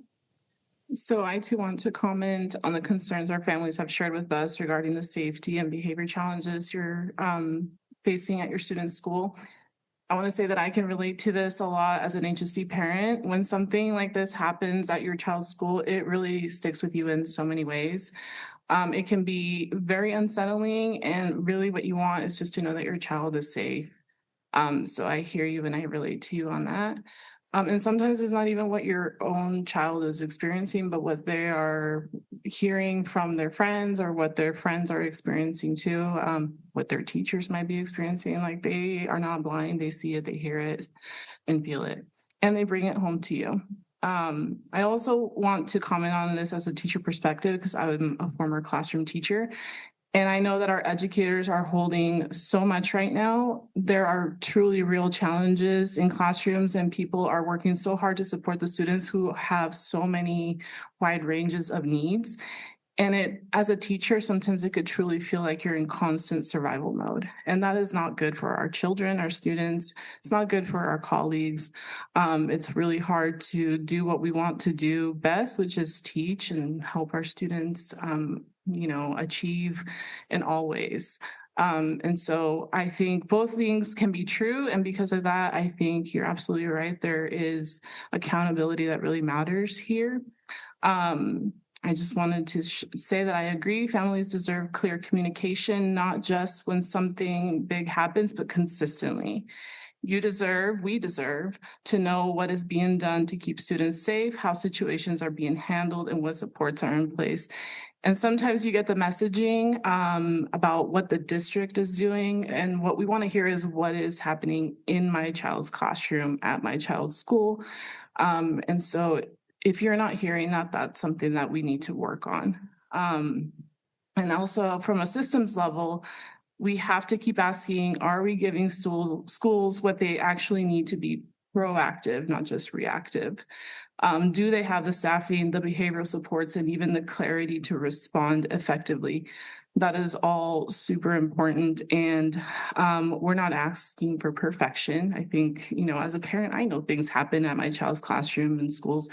Obviously, our kids are growing and learning and everything, but what we want is trust. And I heard that very clearly.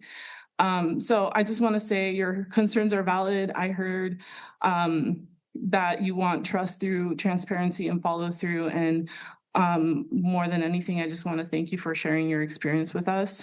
I also want to shout out that so many of you mentioned that you're volunteers in your schools and classrooms, and that is just awesome. It's not easy. As a classroom teacher, I know one volunteer makes a huge difference, huge difference, not only to the students that get that support from you in the classroom, but just also for the climate and culture of the school.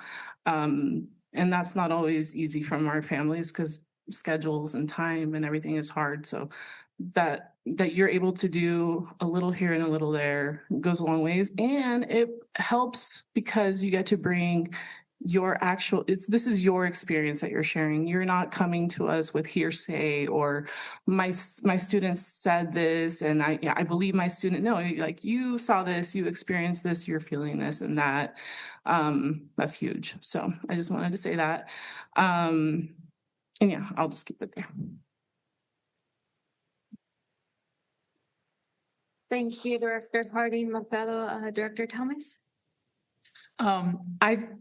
I wanted to make sure that the parents who came to speak with us today understood that our job is to listen to you first. That's why we don't respond. It's important that we sit and listen to every one of you and your opinion and to share what you're sharing. Please consider yourself heard, but it pains me to know that you didn't have the experience that I did at Katama Elementary. My son came through Katama, and I'm sorry you're not having that experience. But I do have faith in some people that I know will take care of this. So I trust that our superintendent and our cabinet will address the issue. He said he would, and he will. It is going to take some time. This is not swish and flick as much as I love Harry Potter. It's not. It's going to take some time. There's some things happening. Our children are dysregulated. Our parents are dysregulated. We're dysregulated. So I'm just asking for a little bit more time. Allow the cabinet to move and to do some things. But if it doesn't work, come back and tell us again. This is your forum to do that. I just don't want you to misunderstand our silence. Our job is to listen. It also pains me that we can't fully fund our schools and provide all the teachers and the parent professionals. And I'm really, really, really not happy about having to ask people to voluntarily leave the job that they love. There was no joy in us having to send out a reduction in force meeting notice, none whatsoever. 66 teachers, 33 classified staff is too much. We're at the breaking point. But I need you to understand that we board, we superintendent, we cabinet, we board, we were called to lead at a time such as this. If it were easy, everybody would be doing it. It's not. We have to make decisions. This is not easy. Parenting isn't easy. Parenting isn't easy. I'm asking for your support. I'm asking for your patience. I'm asking for continued engagement so that this staff can do what they need to do. You have been heard. My father taught me that just because a job is hard or is painful doesn't mean it shouldn't be done. And that's why we're doing what we're doing. That's why some of us have done it for 12 years approaching, right? We're 9. By the time you get done, it'll be 12. But we just want you to know that this is not easy, but this is why we do what we do. Finally, to our beloved teachers and our paraprofessionals and quite frankly, the bus drivers too. I was looking for something special to read to you today, and I just wanted you to hear this from the book that I give out a lot. Oh, the places you will go. There is fun to be done. There are points to be scored and games to be won. You can hike to the moon or some magical wild, or perhaps you'll stay home with bills to be filed. But wherever you, bus driver, you paraprofessional, you teacher are, just let this known to be true, that the difference you made to a child who knew you, the difference you made isn't small and it isn't mild. It's the difference you've made in the life of a child. Thank you. Thank you, Director Thomas. Director Ryan? Thank you, Chair Pantoja. I'm all the way down the line here, so I'm not going to echo the same things that my esteemed colleagues have said. But I just wanted to thank all of the people who came and provided public comment today. I was able to attend the superintendent coffee chat last week with Superintendent Ryman, and so I had the opportunity to meet some of you in person. And I like to attend those coffee chats when I can, because the board meetings are a fairly intimidating environment to come up and speak and give public comment. And it's often a lot easier to speak with someone one-on-one in a coffee shop than it is to do what most of you did tonight. So thank you very much for being brave and for giving us the opportunity to listen and hear your concerns. We're always ready to do that, but this gives us an opportunity to really hear you and to respond in the way that we're able to. So thank you again all for coming. Superintendent Ryman, I also wanted to say that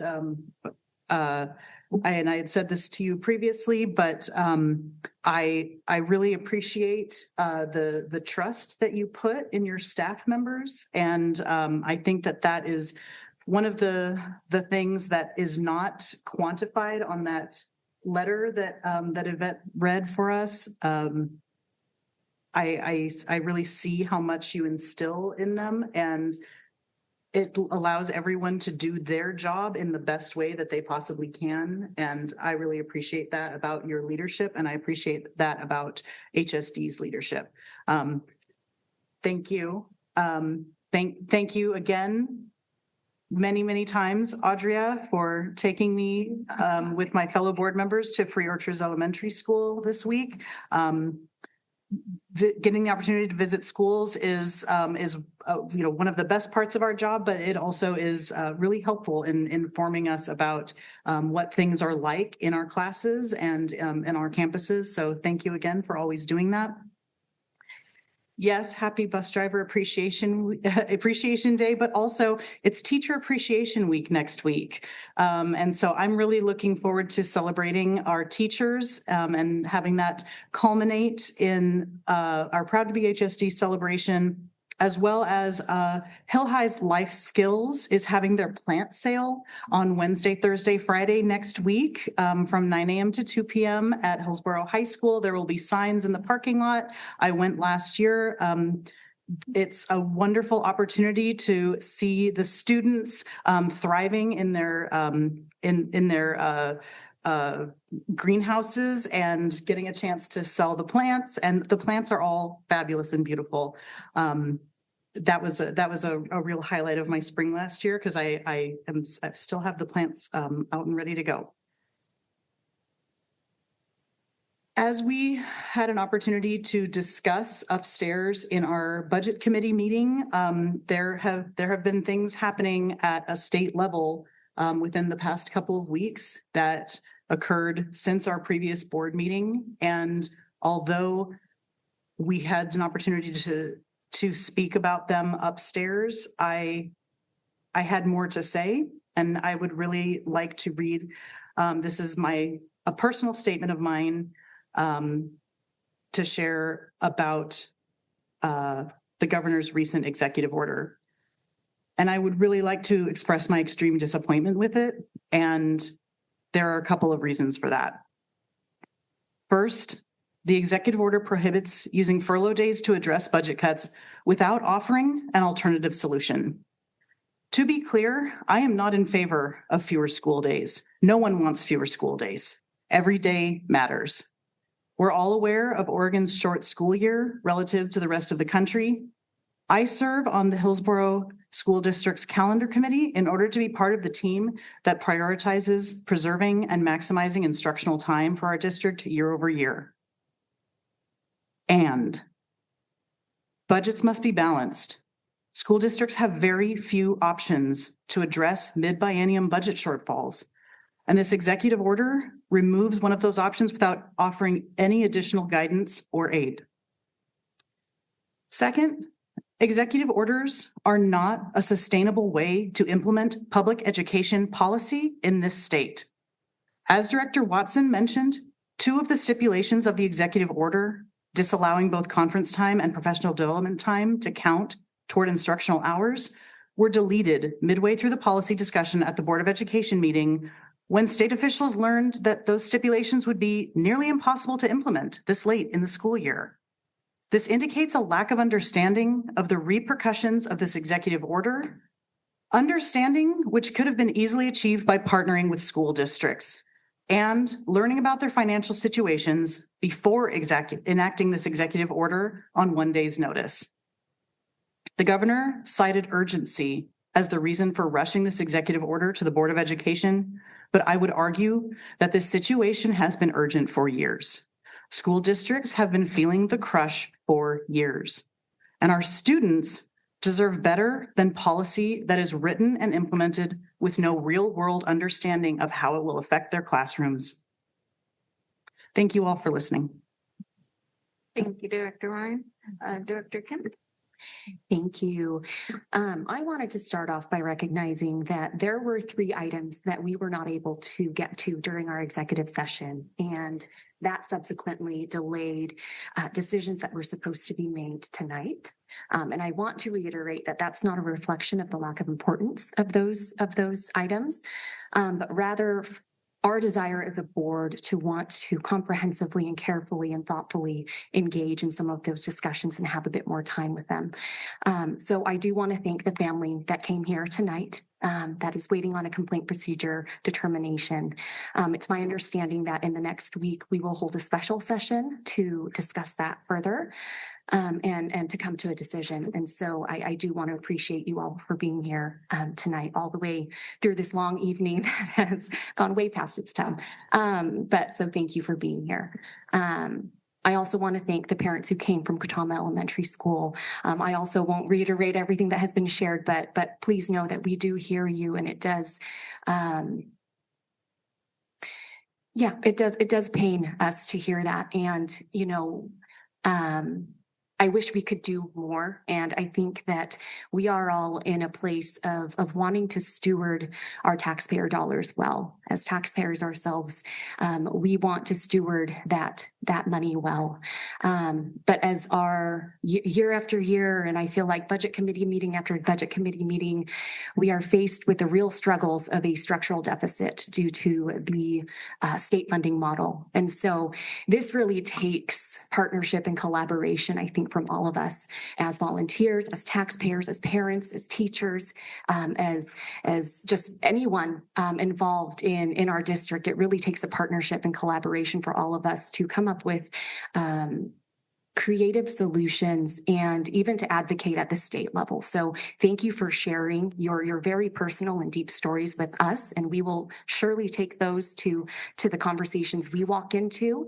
And I encourage you to do the same. If you are able to access your state legislature or send an email or anything, please continue to advocate for yourselves and your students, and know that we will do the same on behalf of our district and the students and families in our district. I think that also goes into how crucial I think our bond passage will be come November, because that really will be an avenue for us to be able to free up some general fund dollars, to be able to put more general fund dollars, keep them in the classroom, keep them with the teachers, keep them with the staff, as opposed to paying for things that bond dollars could pay for. And so, you know, we also lean on you all and the public to also advocate on behalf of our district to pass that bond, not just for the sake of us wanting, you know, fancy things, but because we need it, and because our state has not set us up in a way to fully support our schools and our districts in the way that we need to. So thank you all for being here again on a really, really late evening. I'm sure it's way past your kids' bedtime. I know it's way past my kids' bedtime. So we really appreciate you being here. The last thing I want to say is, Travis, right? Or Superintendent Ryman, congratulations on the end of year 3. I won't reread the letter that was drafted because that would keep us here another 15 minutes. But we are very fortunate to have you in our district as our superintendent. So thank you. Thank you, Director Kim, and Superintendent Ryman would like to make a quick comment. Special permission to I want to make sure that the data that leaves tonight's meeting is factual. Upstairs, we showed a slide about the FTE reductions for our $10.2 million budget reduction. The proposal right now is to reduce the equivalent of 38 licensed FTE, but only 13 or 15 of those reductions would be reduction in force, meaning that somebody would get a notice that they don't have a job placement.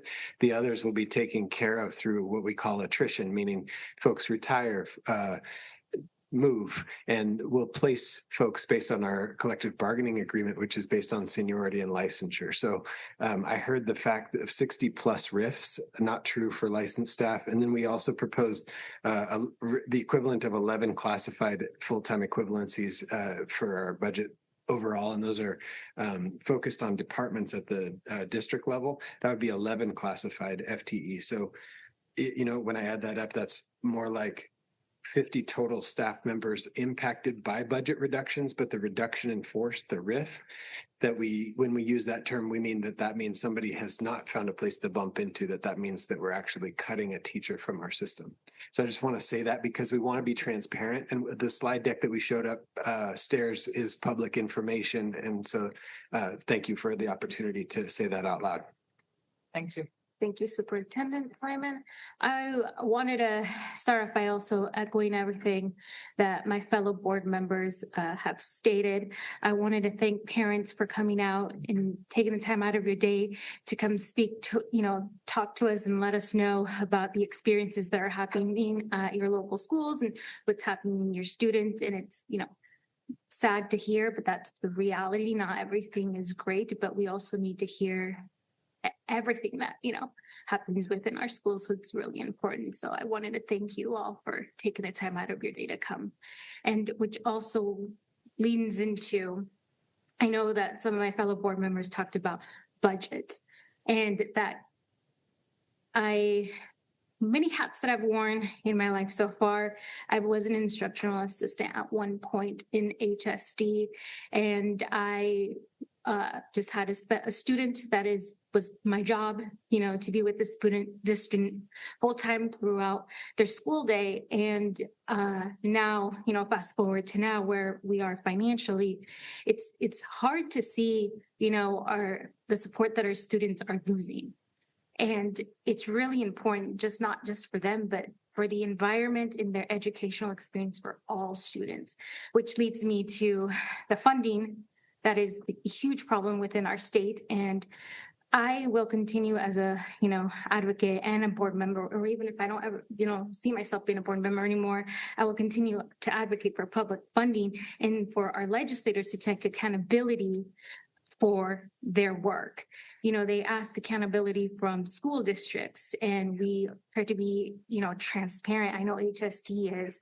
However, they also have to take accountability for the work that they do. When they vote on bills and don't do the research, don't get the information, or they only seek the information of a certain organization, but they don't go out to school districts. They don't talk to the leadership at school districts or teachers or students and their experiences. And I think it's time for them to look in the mirror and see what their actions are truly doing to our students in the state of Oregon. And I will continue to advocate, and I hope all of our community does as well. I wanted to also share, Director Ryan had mentioned that we did a school visit yesterday with Director Watson and Andrea, and it was really nice to see, Prairie Orchards Elementary School, which is in Cornelius, and how their community is just growing, and seeing our students. I got to see a former student of mine that goes there now. It's really exciting. I think I understand the feeling of now what some of my previous educators. I'm a product of HSD, and for example, the Crystal Apple Awards last week my former social studies teacher, Evergreen, won an award, which is fantastic, and he didn't remember me, but that's completely fine, because he's been 20 plus years.